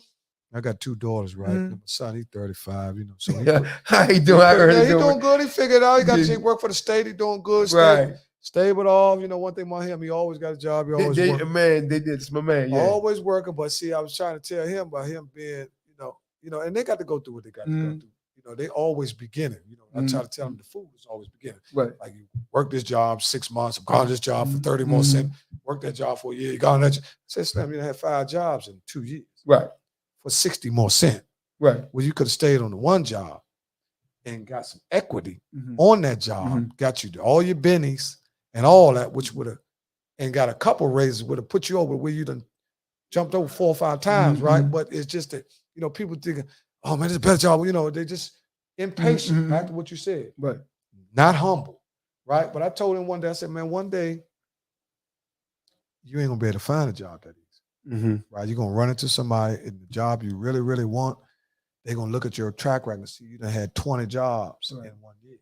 And this ain't no exaggeration because he can get a job. He go in there, I don't know what the fuck he telling him in that motherfucker. When he go in there, Slim, my mother told me when I was young, she said, if he get in there, he got it. Right? Mama said, what I said, what is it? She said, I don't know what you telling him. Well, if he get in there, if he get past that, you know how they get the first. If he get in there, he be talking. I said, man, what you doing? He said, man, I left that job. I said, what you left the job without a job? You know, in our time, that's taboo. We don't leave jobs unless we got a job. Exactly. Because we want to tell that other job, fuck you anyway, once we already got a job. You know what I'm saying? We ain't going to leave like that. You know, we want to tell, man, I don't need this job, you know. Right. So, but nowadays, they don't have to have that. They they got stuff lined up and everything done through computer and all that. You don't have to go see a person and all that, which kind of hinders us too, because sometimes you can sell yourself in person than on paper. Right. I can see your soul in person. I can't see your soul on piece of paper. When you sit down across from a person, man, you look them in the eyes, you can see facial expression, your body language. You can read them. You know what I'm saying? Yeah, you can read them. But you sit there, man, anybody can fluff a email Let me tell you something, man. Let me tell you something, Skinny. Yeah, you can fluff that joint up. The 13 years I did in prison, I wouldn't trade them years for nothing in the world, Jay. I learned so much about myself and people in 13 years. Yeah. Well, I really learned about myself and people and how to function, man. Well, Living a normal life. Well, they say when Jesus, Jesus went to the wilderness for what, 40 days? 40 days, man. So, sometimes you got to go. Mom's going to never cross you. Mm-hmm. I'm with your brother. Yeah, listen, man. If you are 50 years old, Thank you, brother. Yeah. Let's gummy. If you are 50 years old in this climate, now the youngest, the decade, what we call the 80s and 90s, baby, they're going to be a little bit more fortunate. The way it's set up, their moms, they'd be 60. Their moms be 82. Yeah. You know what I'm saying? You know what I'm saying? Dude be talking about your mom's fat as a motherfucker. You know what I'm saying? She 80. You know what I'm saying? You know what I'm saying? Because their mamas was so much younger. Right. They're younger now. So, girl might have a baby now when she's 22. Right? When she's 40, he 20. Right. So I'm saying that now the kids now get, this is what they get that well, not all of us, but most of us don't get, where you get to live with your mom till she's 60 years old. So I said, if anybody has still had their mother on this earth when they're 50 years old, man, you are blessed. Right. If you got your moms and your parents, half a century? Right. 50 years? I mean, if they can't do what they need to do with your ass in 50, then you're retarded. Right. You know what I'm saying? Because they don't stop purring. Now, they might not purring as much as they did when you was 18 or 15, but they still got one-liners. You need to cut your hair. They still got one-liners now. It just ain't all that going over and over. Or they just drop one joint now. Yeah, that's right. right. You still going to work late? It be one thing. No, I'm going on time. We still be 50 still. No, I be the old time. Hey, like, boy. look, my mother asked me what time. Hey, look, she asked me what time I'm coming in. Yeah. I said, I'll be back by 9. Yeah. I mean, but the thing is, man, and that's good. Yeah, it's that's a a good thing, thing to man. have. Hey, man, I wish I had. Listen, man, me and my moms. I'm so happy to be as close to my moms as I was, because it's gonna come a day when she's no longer here. Right. And you want to be able to, stand on that. Me and my moms was close. You know what I'm saying? Because you're gonna need that to get through the aftermath. It's this time we together now, man. This the last quarter. Oh man, it's vital, man. And look, you can take that to your grave. Exactly. Slim, you got some. That's what you're building on that. Slim, and my mom's last year, I was right there. Exactly. Man, anything she needed. Man, and that's my buddy, man. We talk and everything, man, and just being there. A lot of times just being there, man, and she cooking dinner and everything. Man, that mom ain't, man. It's hard to find a woman can burn like your mom. Yeah, man. So man, it's hard, man. Hey, but Skinny, me and her, I've been getting her, man, to get rid of some things. My mother, like, man, she ain't no mama. Old people hoarders. Man, listen, we've been battling, Slim. She been coming around though, Slim, I got a mother-in-law, right? My mother-in-law can go get you something from probably like 1930. She got an old joint talking about Booker T. Washington. Yeah. The book is from the 20s. Right. She's one of the ones you can go around, Slim, and you'll be arguing. That's not his last name. And she'll go get the paper. She got her show set up in the house like an office. As soon as you walk in the joint, she got boxes, right? Where she can go right in there, pull a piece of paper. See, this is what I was trying to show. It might be an article, Slim, from 74. Yeah. Right? She got that joint, right? And a lot of people like, organized. I ain't talking about shit everywhere. I'm talking about she got the boxes, Slim, lined up on the floor like she run the Xerox. Right. Then my wife was like, my wife, and that was like, well, my, because they redid the house. Right. Made everything, redid the whole joint. Right. Everything, wood floors. Right. So they got a lot of the stuff that you talking about. They keep 4 or 5 dump trucks. Got it all out. Woo. Come to find out, there's stuff still in there in the basement, right? So now she done start retrieving the stuff from the basement, putting it upstairs. Right? Because I'm telling my wife, you got to realize, I got this from a movie. My man told Denzel, it's on Safe House. You ever seen Safe House? My man told Denzel, when they went over to holler at Denzel, and he was sitting in the joint, right? And they had a drink. That was Slim was a cold-blooded killer, right? He make the fake IDs and everything. Remember him? Yeah. Man, he's a sap. Them dudes mercenary. All them dudes like that. Anytime you can see a dude, find a dude can make you 4 or 5 IDs and shit like that, they will kill you. You know what I'm saying? So look, man made the 4 or 5.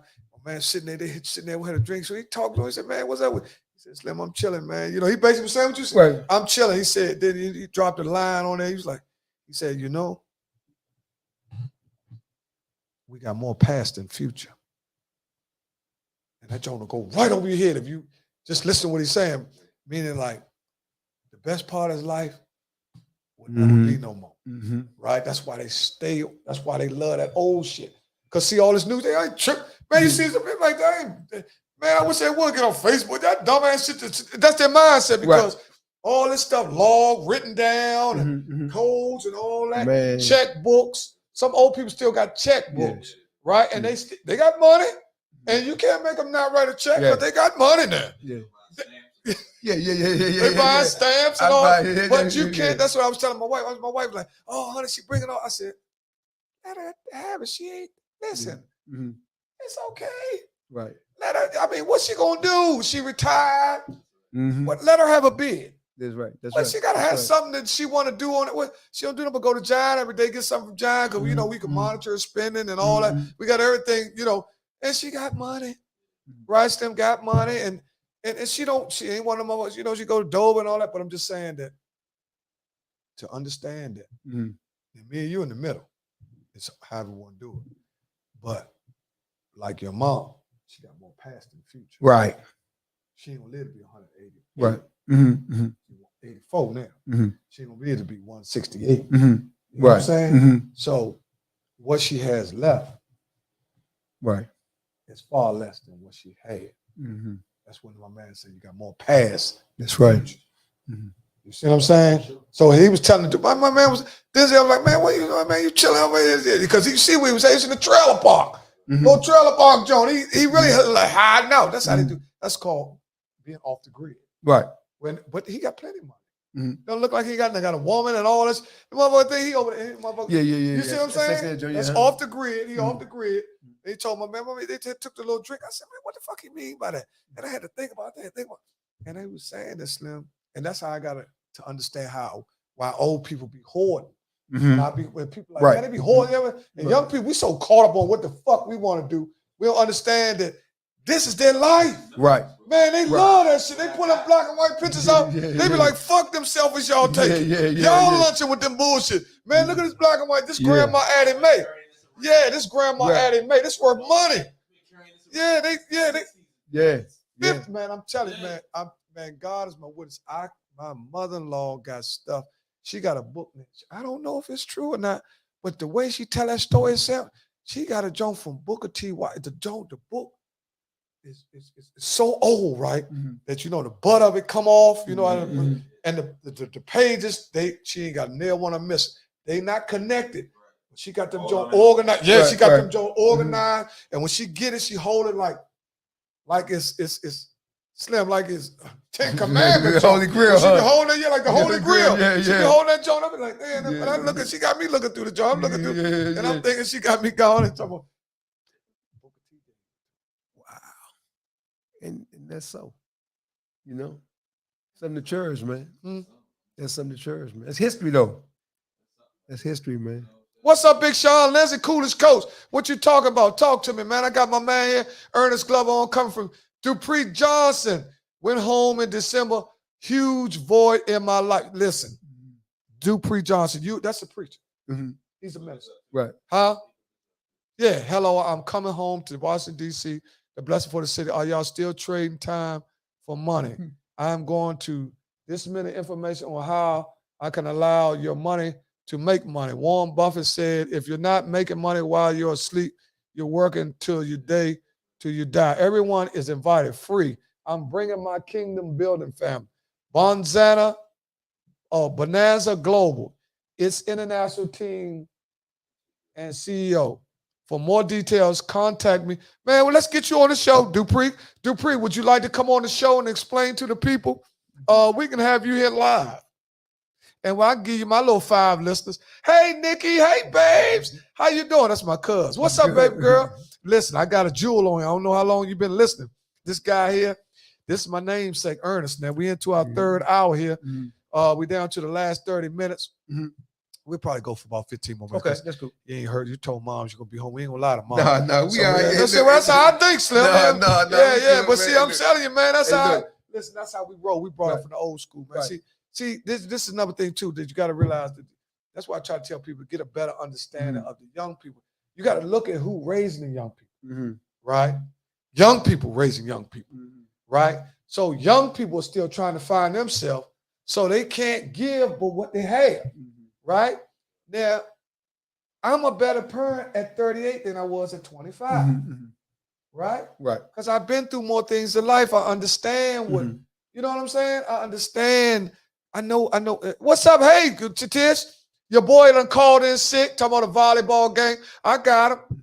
I got a guest for you, though. And we're having a guest this Monday, too. I'm going to have 2 podcast guests where we're going to talk about relationship, which will be, and you're also welcome anytime you want to come back.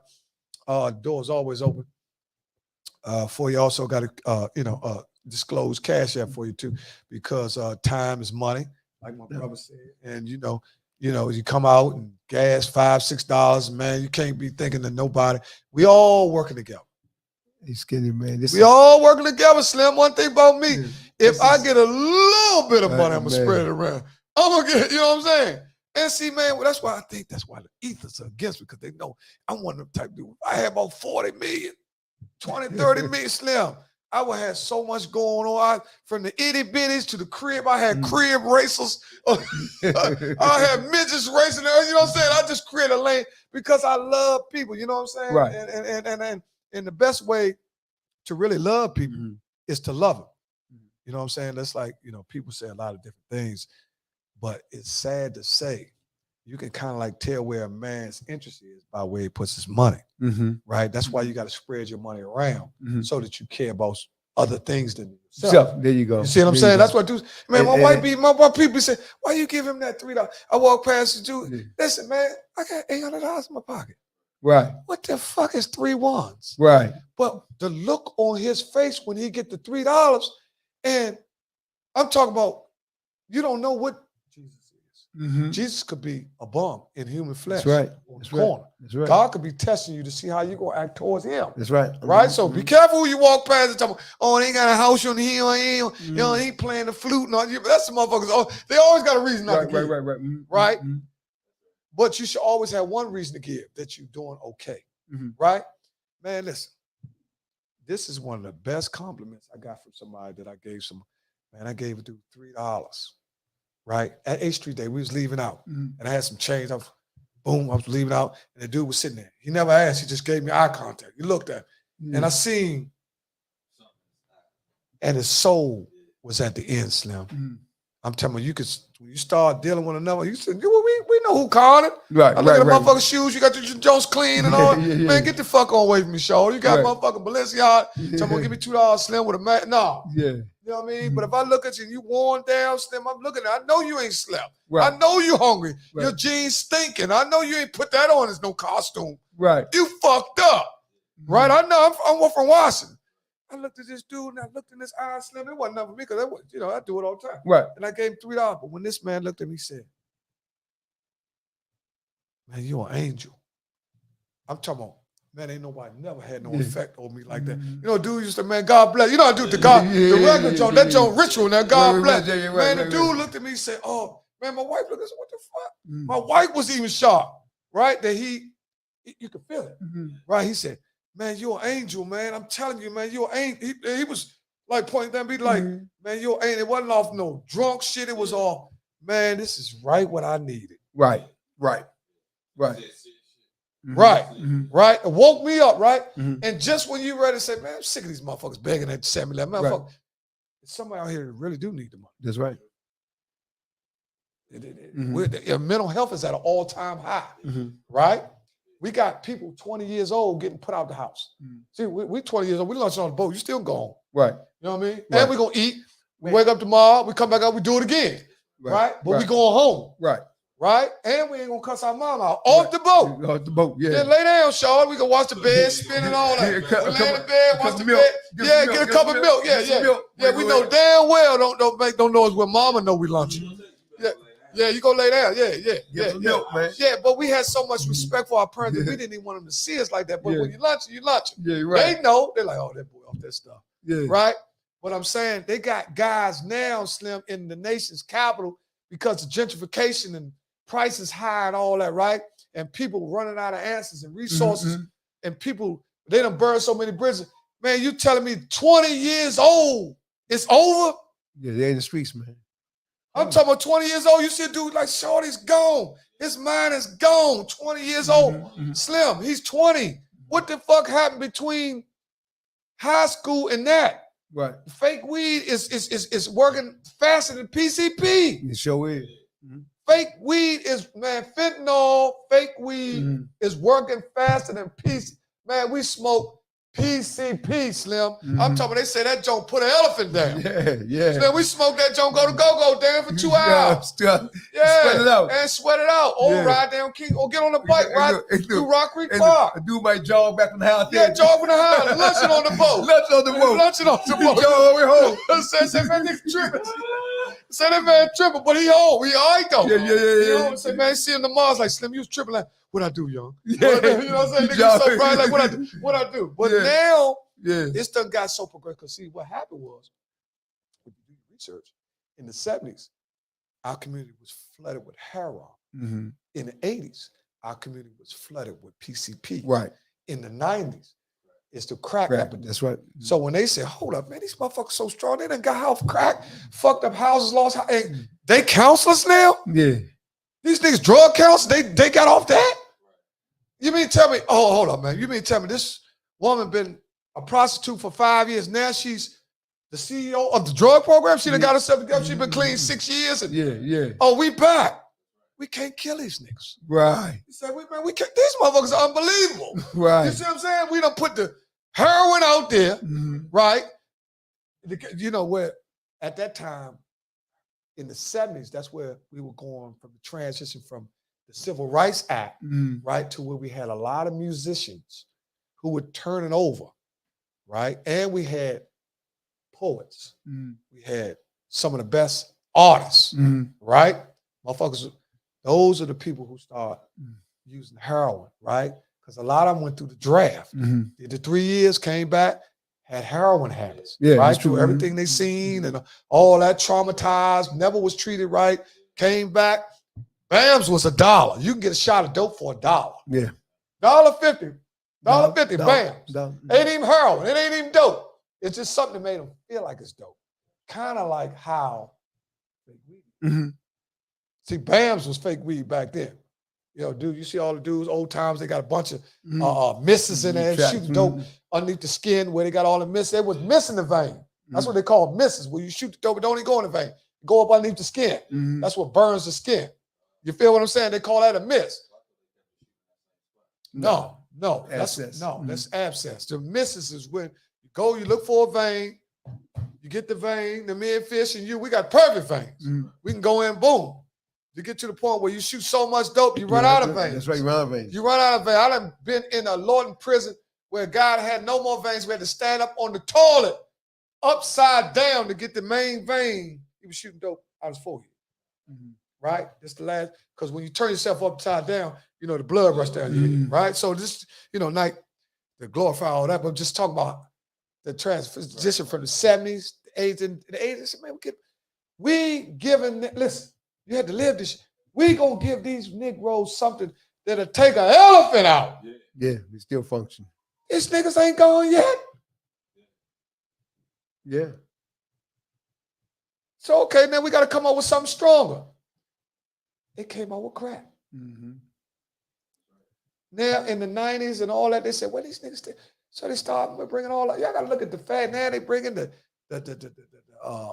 lean and the Percocets. They flipping all these drugs that, you know, blacks really never used it, really. No. Percocets and all that, that's really for medical shit. That was usually a dude that wanted a lot or something. That's a broke white boy in downtown that's trying to get some bag of dope, but he can't really, he'll take a Delata, really, you know what I mean? But those are commercial drugs. Yeah, man. like they get them from the hospital. You get their prescription drug. Right, the prescription drug. Yeah, they're synthetic. That's something you get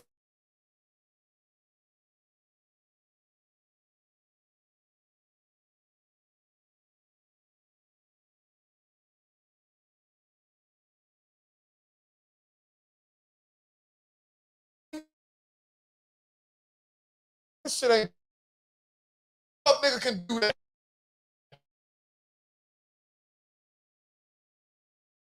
Right. Man, that pain. You start seeing, man, your family. You was hurting other people. Say yourself. Exactly, man. That's where the change come in. That's where the change come in, man. That's when you start seeing them losses, man. That's just from seeing. You start feeling them. You start feeling them. You start feeling it, man. You know what I'm saying? Man, you start feeling. I think you was down there when my mother passed. 2009, we was in the same unit, and it was so amazing because and Carter, that's why me and him got a lifetime bond. He come to my child. Everybody know I don't go to child, and Ricardo seldom come. Yeah, Carter. Carter come to my dorm 6 o'clock in the morning. Like, what the fuck are you beefing around there? I'm like, man, let me get up. Shawty told me, man, Shawty out front. I was like, what is he talking about? Carter don't come to my dorm 6 o'clock in the morning. Maybe he beefing around. Let me get up, so I can't lay down here. I get up. I'm thinking like, he might need a knife or something. I don't know what's going on. He said, he looking at me like, what the fuck? He looking at me like, this motherfucker ain't looking no different. He says, he already knew I didn't know. Right. He said, Slink, you ain't heard? I said, heard what? He said, man, your mom's passed last night. I said, huh? He said, man, your mom's passed last night. Now, a lot of people don't know how much courage it took for a guy to deliver that message. See, this is what people don't realize. Wow. Nobody wants to deliver that Slim, right? And once you found it out, we homies, right? Shorty came across that walk and said, Slink, you don't know? I said, what's up? You all right? He said, yeah, I'm all right. I said, what's up? Because we had phones. Yeah. And I passed it over there last night. That's what happened when I think it was my wife and my son told me about Toad's son got killed. Right. Jamal. And he didn't know. He was in the yard. Right. I couldn't walk past this man and not tell him. Right. I mean, and it took a lot because I was supposed to say let's fast and yeah, because you don't know, mother. You don't know. Yeah. They talk. Remember back in the day, they said kill a messenger. All I just said, I said, man, I said, Toad, call home. It's about Jamal. He went through the man. I said, just call home, man. He shot. You know what I'm saying? Yeah. Like you say, I mean, like God, you can't be around a man and know something and don't let him know. Much as you break your heart, you got to be the bad news, but you have to let this man know. And you got to go. See, he could have laid. See, that's what I'm saying about Carter. He could have laid, Slim, and let me find out, or just fall back. So I ain't going around telling him that shit. Yeah. Some motherfuckers ain't got enough heart to say, man, I ain't going around motherfuckers, he'll find out. Motherfuckers credit them. Motherfuckers is credit. Yeah. So that's what me and him got a lifetime, bro. We got a lifetime. Bro. Yeah, man. Man, that man come around there and told me, he said, man. Yeah. He said, I said, man, when he told me, and this is so crazy how word travels so fast that sometimes people can be talking around you, but they don't talk to you. By the time I went back in the unit, Miss Hall was saying, McCray, come here for a minute. Come here. I was like, no, I'm all right. She was like, come here for a minute. I was like, they didn't tell you. I'm like, nah, ain't nobody tell me. I said, my homie just told me. She said, they were supposed to tell you at the chaplain. So it was a miscommunication between the chaplain and your caseworker. See, when they get it from home from the caseworker, they supposed to call the chaplain. The chaplain call you, right? Somewhere down the line, they didn't make the call. So when I went to see the chaplain, he was like, you all right? I was like, yeah, I'm all right. He said, you need to use phone? He thought I already knew from my caseworker. So I'm like, yeah, let me call home. Shit, I fuck call home because I ain't know. So I get on the phone. I'm calling Slim. At this point in time, I can't catch nobody. I'm calling because I'm down straight out. I can't catch near one of my sisters. Like, that's odd. I can't catch my sisters. I can always catch them. Right? I'm catching, but they was finalizing, getting stuff together. They was busy, motherfucker. But they had already told them to tell me, so they was trying to scramble around. I went back in there and the lady said, they didn't tell you. I was like, nah. So I was like, I'm cool. And then when I went in, and this is why I got like a soft spot. See, some things in your life too are happening in your life where you can't always judge people by their race. Now, don't get me wrong. I'm always going to pick us first. Right. But it has been some instances in life where somebody outside of what we look like did some favorable shit for me. Right. You know what I'm saying? You know what I'm saying? So you can't, that's why I say you can't paint everybody with the same brush. Right. Man, I'm talking about the Spanish. The shot caller dude caught me at the door. He said, how was mommy? I said, huh? He said, how was my mom? He said, how was your mom? He was asking me, how was she before she passed? Right. I'm like, how the fuck he know?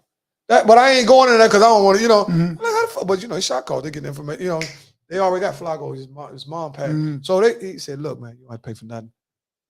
This week told me, said, you might pay for nothing, man. You don't have to cook nothing, don't go to chip. I got food. Whatever you need. I said, no, I'm cool. He said, no problem, man. Man, just go, chill to your room. Then the homies, like Fish and them, they were looking like, fuck you over talking about. They don't know yet neither, right?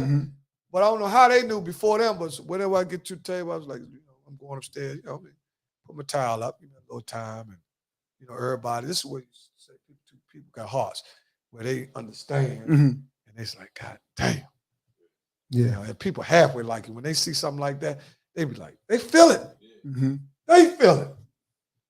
That's why they say every living thing is connected to every other living thing. Man, inside those places, man, you lean on the people that's close to you, that's around you. Yeah. You know what I'm saying? To get you through. Yeah, it's got to be. Get you That's through. the only thing. People is the only thing to get you through. And yeah. That's why solitary confinement breaks so many people. Because you're in it by yourself. See them doors, open pop. Man, you got dudes to bid on. Dude over here, he funny. He left here. He going. That's how some people do their whole day. Yeah, man, I'm going here with Jermaine. We're going to play an hour chat. I'm through with you, man. I'm going to hit Joan on him. 2 hours with him. I watch BT for an hour. I look up his 10 lockdown. You know what I'm saying? But they do this cycle. Right. They ain't pick the book up. Right. Because the thing, man, the preparation starts inside. Ain't no question. I mean, 6 P's. I mean, it starts. I mean, 6 of them. You had to. I was talking to Tony. He called me about 2 weeks ago. We was just talking. I gotta get Tony. Yeah. I gotta get him on. Talking. Influential, brother. Oh man. See, I don't know them guys, but everybody I know. Yeah. I was talking to his father, man, and he was encouraging me about, man, Slim, just keep doing what you're doing, man. Right. He said, man, you are encouraging me. Right. He's a brother. I sit down on them steps on him. You know what I'm saying? Give me some insight on how to stack. 5-star general. Yeah, this guy, man, saying, Slim, man, you encouraging me, man, to go and come out there and do what you're doing. You know what I'm saying? And the thing is, man, it's just, man. I got Tony. I said, Tony, I can come out the house 6:30 in the morning. I go jog, and I got to worry about, man, who on the corner. I ain't got to worry about motherfucker breaking in the house. I ain't got to worry about rob me. None of that stuff because, man, I mean, everything is above board. You're living right. Exactly. The stress is gone, to be honest, man. Yeah, the stress is gone. The stress is gone, man. I mean, that stress level, man, to have you in that fast lane, you know what I'm saying, where a person is drinking, whatever it may be the coke. Well, I got that crook. Hey, Dana, how you doing? I got that crook out of my neck because I used to have a crook in my neck. I used to play the mirror in the mirrors and the rear mirror and side mirror so much when I was driving because I always didn't want a person to follow me home because when I was doing what I was doing, my main goal was to keep my family out, even if we had to break up, even if me and my wife, or she wanted my wife to, even if we'll break up before somebody kidnap you. Right. You know what I'm saying? Well, you just leave me alone, brother. That's not gonna be on my conscience. Somebody grab your son or your daughter, because it get like that back when we was coming. So now things are different. They ain't thinking about. They just shoot the whole car. Yeah. You know what I mean? They just like to kill the man. It's over. We love the streets, but the streets don't love. Oh, that ain't no question. That's right. Ain't no question. The streets don't love nobody. But look, man, I like to thank everybody. I gotta get you in here too, Dana, because girl, you blowing up. We need to get in here and talk about that beautiful play. You're supposed to be running it back. She running it back, Jay. I heard she running it back. That's our homie, Dana Dane. Got a lot going on. Matter of fact, her and Kevin Quarterbaum, your cousin, wife, got a joint coming out called they got a joint. They doing a tour called the Underdog Tour. Man, she hustling, man. When I say hustling, I mean she is working, right? Putting forth a lot. Man, listen, got to give honor what honors due. So when you see people and they hustle, they ain't bothering nobody. Only thing they trying to do is make a way. And listen, if the right people make a way, they're going to help somebody. That's right. So you certain people, you should want to make a way. You should want me to come up because that's going to be better for everybody. Because I ain't going to keep it to myself. Oh, before we leave out, probably this summer, man, I'm going to try to do a skill camp, man, basketball. Okay. the high school, college, well, really high school guys, man, getting ready for college. Yeah. Yeah, put something together, man. Let's work on some fundamentals, man. I've been watching some of the summer league, even college, man. I seen, we can work on that, man. Yeah. Well, what do you think about the obstacles? And we'll probably come back to this. It's going to be chapter 1. Mm-hmm. What do you think about some of the obstacles? Because now we start talking about serious things in life for young people. So I don't worry about young people, old people. Right. If me and you go today, we've been on 50 Mm-hmm. years. I'm worried about somebody 7, 8 years old. Because they don't understand what they great get into. Man, they got a whole world of stuff that's going to happen. Mm-hmm. You go through adolescence, you go through teen, you go through all the stuff that's back 30 years. It's back. The peer pressure is back. To carry a gun is everybody's thinking you got to carry a gun. How do a kid still exist and be himself without carrying a gun? Because some people carrying a gun just because they scared. Right. And they ain't carrying a gun because they tough. They carrying a gun because everybody else got one. Right. They said the boy the other day went into school with a ghost gun. Mm-hmm. And they were looking for something else in his bag and couldn't find he had a ghost gun in his bag. Right. And I think he was probably in like the 9th or the 10th. Mm-hmm. Now, whether or not he was just protecting himself or scared somebody gonna bully him. Right. Because we all know this. They still bullied when we was in school. Mm-hmm. They kicked motherfuckers in the ass, smacked them, knocked the books out of their hand. They just didn't do it to the same person every day. Mm-hmm. But it went on. But now it's more different now because the girls are aggressive. I know, man. Girls are aggressive. What advice do you have to a young guy that don't want to be with that foolishness now? He just want to go to school, and he don't want to be with all that. Well, it's just not just for young guys, for older guys too, man. It's like picking the people you be around. Okay, so you say your companies are so important, man. Right. You know what I'm saying? Company is so important. The people you choose to be around, that's part of the process, man. And I tell young people, man, choose your company wise.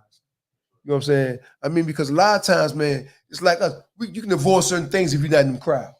You know what I'm saying? Now, as far as the bullying thing, but what they doing now is what I'm saying now, because DC, now we done got away from our true culture now with all this motherfucking gang shit. No, man, ain't no motherfucking gangs in DC. Fucking tell me, get a rag.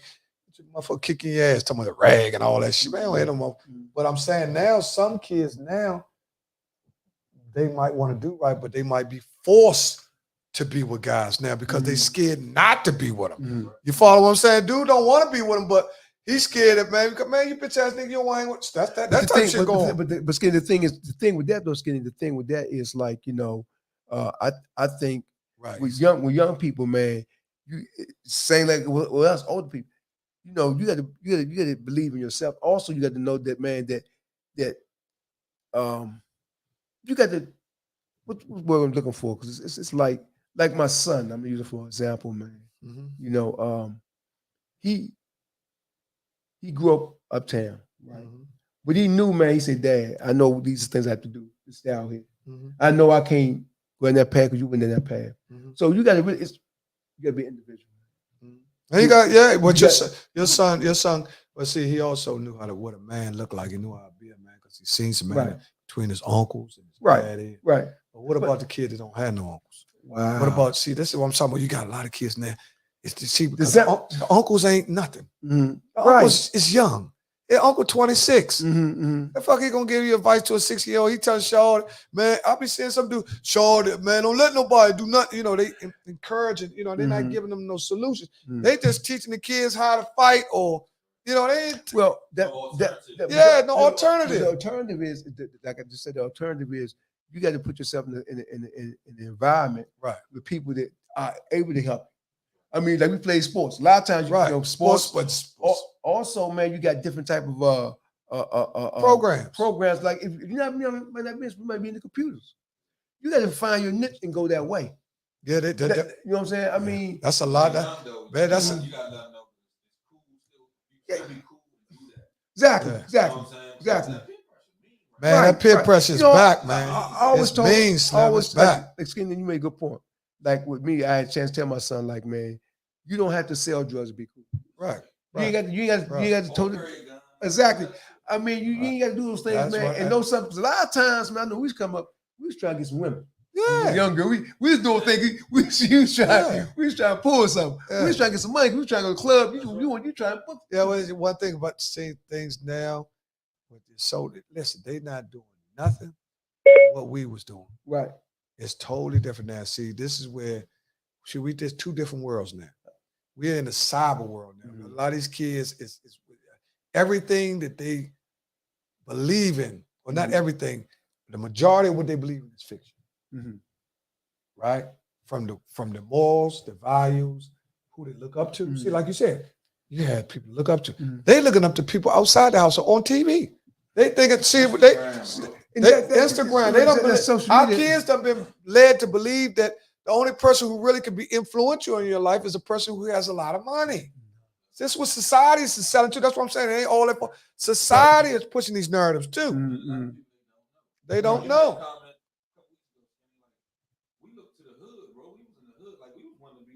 Yeah, man. With my man, I know him. I can go touch him. Yeah, he's smooth. I like him. Yeah, 1 sec.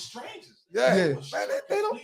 They don't even know him. They don't. They like it to do. You know how we used to do. Still working. Yeah, you know how we used to do it. Fish flies. I like the way fish walk. You know what I'm saying? We young. Yes, man. He's smooth. I like his car. Like just the guys Working on that. Me was guys I've seen every day. You know what I'm saying? Them guys, man. I mean, back then driving Cadillacs. Something went wrong. Please try again. Guys that had it was in the neighborhood. You seen them, right? Like you said on social media, you look at that dude down in Memphis somewhere. You don't know this kid. cat. I'm telling you, that's why. Yeah, that's right. Yeah, that's the fiction. That's what. But see, that's what I'm saying is, you got to look at the young people. That's why this is their belief system. See, you start with what you believe is true. It ain't got to be the truth. You know, a lot of motherfuckers believe in a rock. That ain't God. They talk about, man, I'm worshiping. You know, belief is what you think is true. It don't have to be the truth. Fruition is the truth. Right. Motherfucker believe in anything don't mean it's the truth. You know, that's just the way you done fixated your mind. You know, oh, I believe Shawty coming out. And that's the thing. I mean, you got to, you know, I mean, you believe, you have to be able to sort things out. I mean, when you're a teenager, you have to, it's not simple, but it is simple. You know what I'm saying? You got to have some, you got to be able to sort some things out. But like you said, it's the people who influence you, though. I truly believe that we need, this is what I believe. I believe in DC we need more mentorship I think we don't have enough mentorship programs where people can go and see positive guys, where they can go every day. And you know, where they can go every day. You know how you leave every day and walk past the store and see everybody there with their pants. See, this is what you're selling there. Their images, the pants. They should be able to go somewhere every day where you might go to the rec and see Jay, you see me, you see him. All of us got our work. What's up, Shaw? That's how we used to do. That's what we used to do. And what I want to do, that's what I want to do. I want to do a skill basketball camp, right? But it's also going to talk about life skills too, man. Yeah, I'm a big advocate. Listen, yeah, you got to go back, man. I'm telling y'all, man, y'all don't know how bad this guy. Some kids don't even know how to wipe their ass, man. I'm telling you, man, they're not being taught. A lot of these kids are finding this shit out on their own because parents are doing less teaching and doing more preaching. You know what I'm saying? They believe that a motherfucker know. He don't know. No. You got to show him. Right. It's your job to show him. Don't believe. Oh, he should know. You know, a lot of girls. Oh, they supposed to know how to do that. They don't. What? You got to teach him. That's your job. You have to show Shorty how he's supposed to wipe himself. You had to show. See, it's no more. Everybody think they taking shortcuts and and not blaming the women or the men because it take a. I believe it. Had to learn that too. Yeah, it takes a village, right? And now, because all parents are younger now, if you look at what's going on, you don't see nobody 38 years old, 40 years old having their first child. No. You don't see nobody under 35, over 35 having their first, 36 years old having first child. If you look at now who have a child, it's got the number's gone back down in the 20s. We're talking about 25 on down. And then we got a vicious cycle where we back into like 18 to 25. Right. That's loaded again because you know they got away from teenage pregnancy. When we came up, that's what they do. We had wiggled our way out of it because of sports. So what they start doing is start stripping some of the things to keep you occupied. So now you got less to focus on. That's why I'm saying. I mean, that's what I'm saying. We had in the community, we had the recreation center with the boys. We had those people in our lives that we can go to every day that sit us down and tell what was right and how to live. Yeah. Like, I go out there, I see the dudes hustling, and I see dudes that just got off work, like you saying. He had work clothes, and dudes up outside. Like, I seen variations of roles. Right. You know what I'm saying? Right. Now, so they all talking to you. Yeah. Now, you know what I'm saying? Now, so it's one depicted image of who we supposed to be. You got 15. Listen, the hustler's so lazy now they sit in lawn chairs. What the hell is a strip if you sit? You can hustle in our time sitting on motherfucking lawn chair. Because we got to run to every car. We got to beat. I got 50 bags. You got 50. He got 50. I ain't got time to be sitting in a lawn chair rolling the motherfucking J talking about I'll be there in 10 minutes. No. You know what I'm saying? The hustler now done got lazy because you know why? Because these are late bloomers. They starting late. The ethic is low. They don't know how to get up early. Bag it up. Boom, I'm gone. 12 o'clock, I got me a bankroll. I'm reading up. I'm going around again. I'm going around the clock again. 10 o'clock, I done went 2 or 3 times. Man, these guys, now they get up at 12. Man, they on the corner with I'm slim, they hogging the corners up with lawn chairs. Got the weed, they selling the weed or whatever they selling. And they smoking it. They got the J dude talking about he can't eat till he hit wait a minute, hold on. What you mean you can't? Ho. So now we're going back until we know something is in the weed. We know the drugs are being altered because stuff now is more addictive than more getting you high. So that means you got to do more of it tend to get high. You know, like weed. Now people smoke weed 1,000 miles a minute now. You know why? Because they mix it with tobacco. What does tobacco do? It makes you smoke. Yeah. Chain smoker. It's more addictive. They're putting a funnel in the weed, which makes you want to smoke. It's like you got high, but to come down off that with funnel in it, you got to go back up. Wow. Or you got to stay up. You can't, man, that drop from a funnel high to a regular weed, that's like a boat high almost. It's like a, you know, man, you smoke that, you know what I mean? But, you know, you crazy. It make my throat hurt. Man, what the hell it do with tobacco? But this is back to what I'm saying, miseducation. Motherfuckers being brought up wrong how to smoke weed. From the ground up, they not even, you know, they taught us all that stuff. Still rolling like this, Sean, get the seeds out. Sean, use the new, they showed you, get the notebook paper, Sean, get the seeds out, you know what I'm saying? Get the seeds. Okay, you petty mama, crush the seeds up there. Go ahead, put it in there. You know what I'm saying? If you show find out. But now listen, girls out here smoking big blunts, women ain't even smoking little small cigarette liquor J's. They smoking J's like guys because they are slowly but surely stealing the masculinity because the guys are forfeiting it. Right. When you show your ass, when you got your ass hanging out your pants, you're forfeiting your masculinity. Right. You know what I'm saying? I agree. It's like, here, Slim, I ain't, you know what I mean? Because anybody that has some type of sense of masculinity or they're not going to let a whole lot of draft in between their ass. No. Not a man. No. Now you can't tell me if a motherfucker walk around all day long, he don't feel a draft in his asshole. I mean, you can't walk. I mean, you can't walk around certain places if you was incarcerated like that.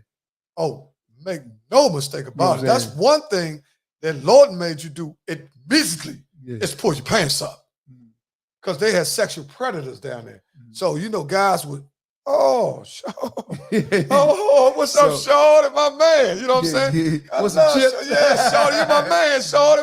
Man, don't worry about no visit. I got you, young. Man, Shorty, you know, that's how that's where they at. Yeah, so, man, they would have, man. So that's, I mean, you know, it's like you say, how the misinterpretation of what a man is, man. You know, for the dress codes and stuff like that. You know, I mean, you got some men wearing fingernail polish. Fingernails. Yeah, okay, you know, like that's cool though. Now forfeited. Well, they trying to make everything cool. Everything can't be cool. We gotta have boundaries. First of all, we gotta have boundaries. It's gotta be a man and a woman. You can't be just it. You know, I don't know what the fuck they talking about. Certain shit we just letting ride because we don't want to get in the argument. But it's a man and a woman. Now, your sexual preference is your sexual preference. Right. But you are what you are. Right? You can't make yourself into something just because you want to be made into something. You was created by something else other than yourself. That's right. But look, we're gonna shut it down. Okay, brother. You did so good. Man, I appreciate it. The people, you brung them old Kadoja, you brung Scotty Irvin, you brung Steve Smith out, you brung your man Les out, man. I'm glad, guys, is people are watching you, man, and we always talk before we go. We always do a segment about people that's gone and not forgotten. You know, I'm gonna start out with saying my buddy Stephon Jenkins had just put him to rest. yesterday. He's gone but not forgotten. My mother, Mary McCrae, is gone but not forgotten. My aunt Sadie is gone but not forgotten. Aunt Emily, gone but not forgotten. My cousin George, gone but not forgotten. My cousin David. What they put up there? Rest in peace to my best friend Chris Jones. My man. See, gone but not forgotten, man. Listen, man. This is a serious thing because gone but not forgotten basically is about the dash. It's about what you do between to and fro. You know that dash on the middle of your birth date and your expiration date? The dash is representing your life, to and fro. So they say everything that dash in between there, that's your life. That's right. You know, you got you got your birthday, and then you got your death date. Right. And everything in between is your legacy. So the question I leave you with is, what is your legacy? What do you want to be seen as your legacy? I'm going to start off by just giving you a little insight.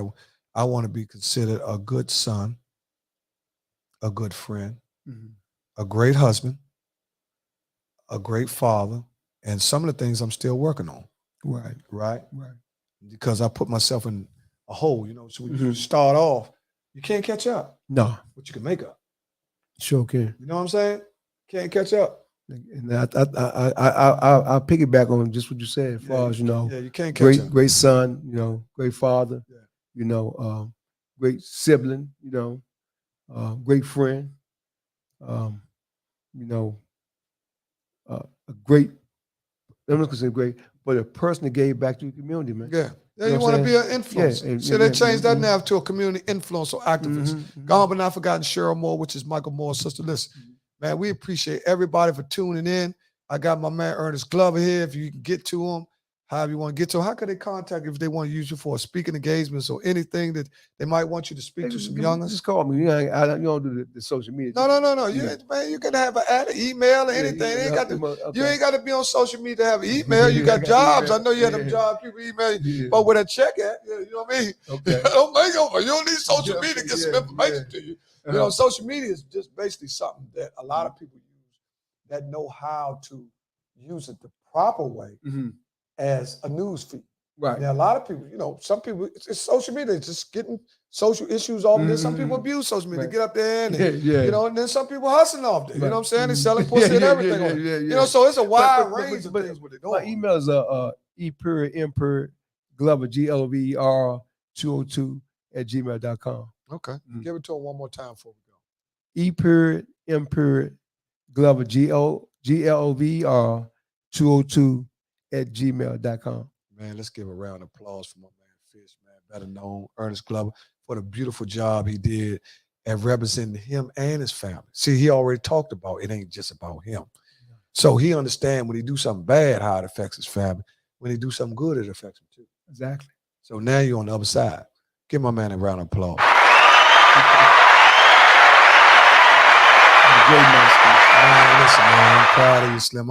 Listen, for me to know where you've been and see where you're at and feel so great, man, he called me, Jay. Look, Jay, he called me, Slim, like I was the parole officer. He said, Skinny, man, guess what? I said, what's up, man? I was like, he said, man, it made me permanent, man. Yeah. I said, Slim. And see, you can tell that it's almost like closure. You know, because when you in there, you got a whole bunch of ideas, you write a whole bunch of shit down, I got a bunch of goals and all, and it's just shit scribbled on paper till you manifest that shit. That's right. Then when you get out and you say, damn, I'm doing the same shit. Because you talk to a dude, you talk to anyone of myself, guess what they said? I told dude when I was in there that was in the cell, man, I said, I'm gonna get that motherfucker get a talk show. They're like, man, stop bullshit. I said, man, I'm telling you, man, I'm gonna get a talk show when I get out. Man, I seen myself, Gino Jing. He said, Slim, you doing everything you said you do. He got the voice, said, man, you doing that? I said, man, I said, listen, man. Yeah. Now it might not never reach the height of what I want, but if I can help anybody, I'm winning. I just want to say thank you, man. I appreciate you having me come out tonight. Just talk, man, about life, man. Yeah, that's what it's all about. You know, chop shop. That's what it is. Man. Chop shop without the stolen car. Yeah, definitely, man. Yeah, that's what it is. Chop shop. And see, I used to be on some. See, I know your life is so serious. Now, I used to be on, when we get up here, sometimes I used to be, on. I know. Amusement, you know me, you know what I'm saying? But your story is so surreal, Mm-hmm. right? That I ain't want to, water it down with just playing and all that. Right. Because, man, a couple point in time, you're like, man, I seen stuff. I'm telling you, man, when you walk around, I said, this motherfucker crazy, motherfucker, he think he going home? Yeah. See?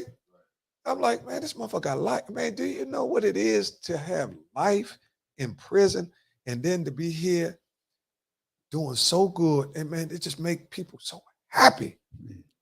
Right? And he ain't got everything he want. I'm sure he ain't got everything. But he got more than he had. Mm-hmm. You know what I'm saying? Hey, man, they say God gives grace out every morning. Man. Mm-hmm. He gives out every morning, man. We can start over. Yeah. Grateful, man. Some of them dope fiends say they get meth out every morning too, right? They start over. Give me 2 cc's of that meth. You know what I'm saying? Start over, man. Man, look, man. I want to thank everybody for tuning in. Thank Jay for producing the show out here at Rebel Rousers, 2904 Minnesota Avenue Southeast. Thank my man Fizz for coming out.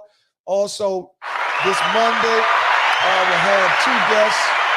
Get back with us. They'll be coming with my relationship gurus, the Smothers Brothers. That's the Majid boys. Yeah, they're my guys, man. Yeah, man. That's their last name, Majid, ain't it? Yeah, Majid. What, for a long time I was calling him Mahid. And I said, Tariq, why you didn't correct me? He said, man, you be. I said, man, you don't supposed to let me go. He said, man, I said, man, you so lame. I said, no, man, I won't call you. I was so busy thinking that joint was Mahid, but it's Majid. Because that's Fat Ron's wife name too, man. But we're gonna get out of here, man. We're gonna close out, man. Thank you for coming. Thank you, brother. I'm gonna look forward to having you again. I'm gonna see if I can get Scotty Irvin. I got some guys that I really would like to interview, and because I know they really could help somebody, and they have influence. They ain't about me. Right. If you can get on here and we can get 500 people to look, we know he's gonna get through something like they looked at you. Yeah. They came up for you. Yeah. Last, they don't watch my channel. Yeah. Scotty watching it, you know what I'm saying? He might watch, but when he seen you on there. Good man. Right. Great man. Great man in this town. Great man. Great man in this town. He got a hell of a story, too. That's right. Got a hell of a story, right, man. Got a hell of a story. And you know what, Scotty? And I go back because we both used to play football on 14th. And, what the fuck, 14th, you on Harrison Play. Right? Okay, yeah. Right? I'm catching the bus. 2 buses ran there for Riggs. Yeah. Play football. This nigga crazy. Catching 2 buses over. Catching 2 buses. Right, to go play on the field, raggedy rocks, dirty field. 13V. But these guys didn't have nothing, but they knew how to make something out of nothing. It was attractive. Like these motherfuckers, they ain't got nothing. They ain't got nothing to eat. I mean, give me a peace show. They was give me a peace type niggas, right? Because that's what poverty was. Right. 14th Street was right there. We used to go back then. Everything was right there on 14th before they built that Reeves Center. You know what I'm saying? That was the mecca of the problems. That's why they built that joint right there too. Look, we gonna clear it out, but look, go on storm. But we used to play football together, and man, Slim, he's done an excellent job in the city, man. Done an excellent job. And Steve, I'm proud of Steve too. He's done a great job. Like I said, they honored Scotty in the Hall of Fame. Oh yeah, definitely. You gotta check it out. He probably send you. I send you a picture. Okay. But look, we're gonna get out of here, man. We're gonna let everybody go.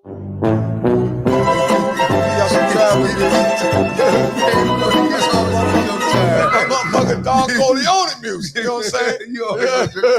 Yeah, man. Hey, this dude, he ain't changed the business. Yeah, man. We're gonna have some fun, Slim. Yes, sir, man. We gotta definitely, man. Definitely, man. You know, with this sorrow, we gotta have some laughter. Yeah. Sorrow. We gone, man. We got to definitely, man. All right. Appreciate you, man.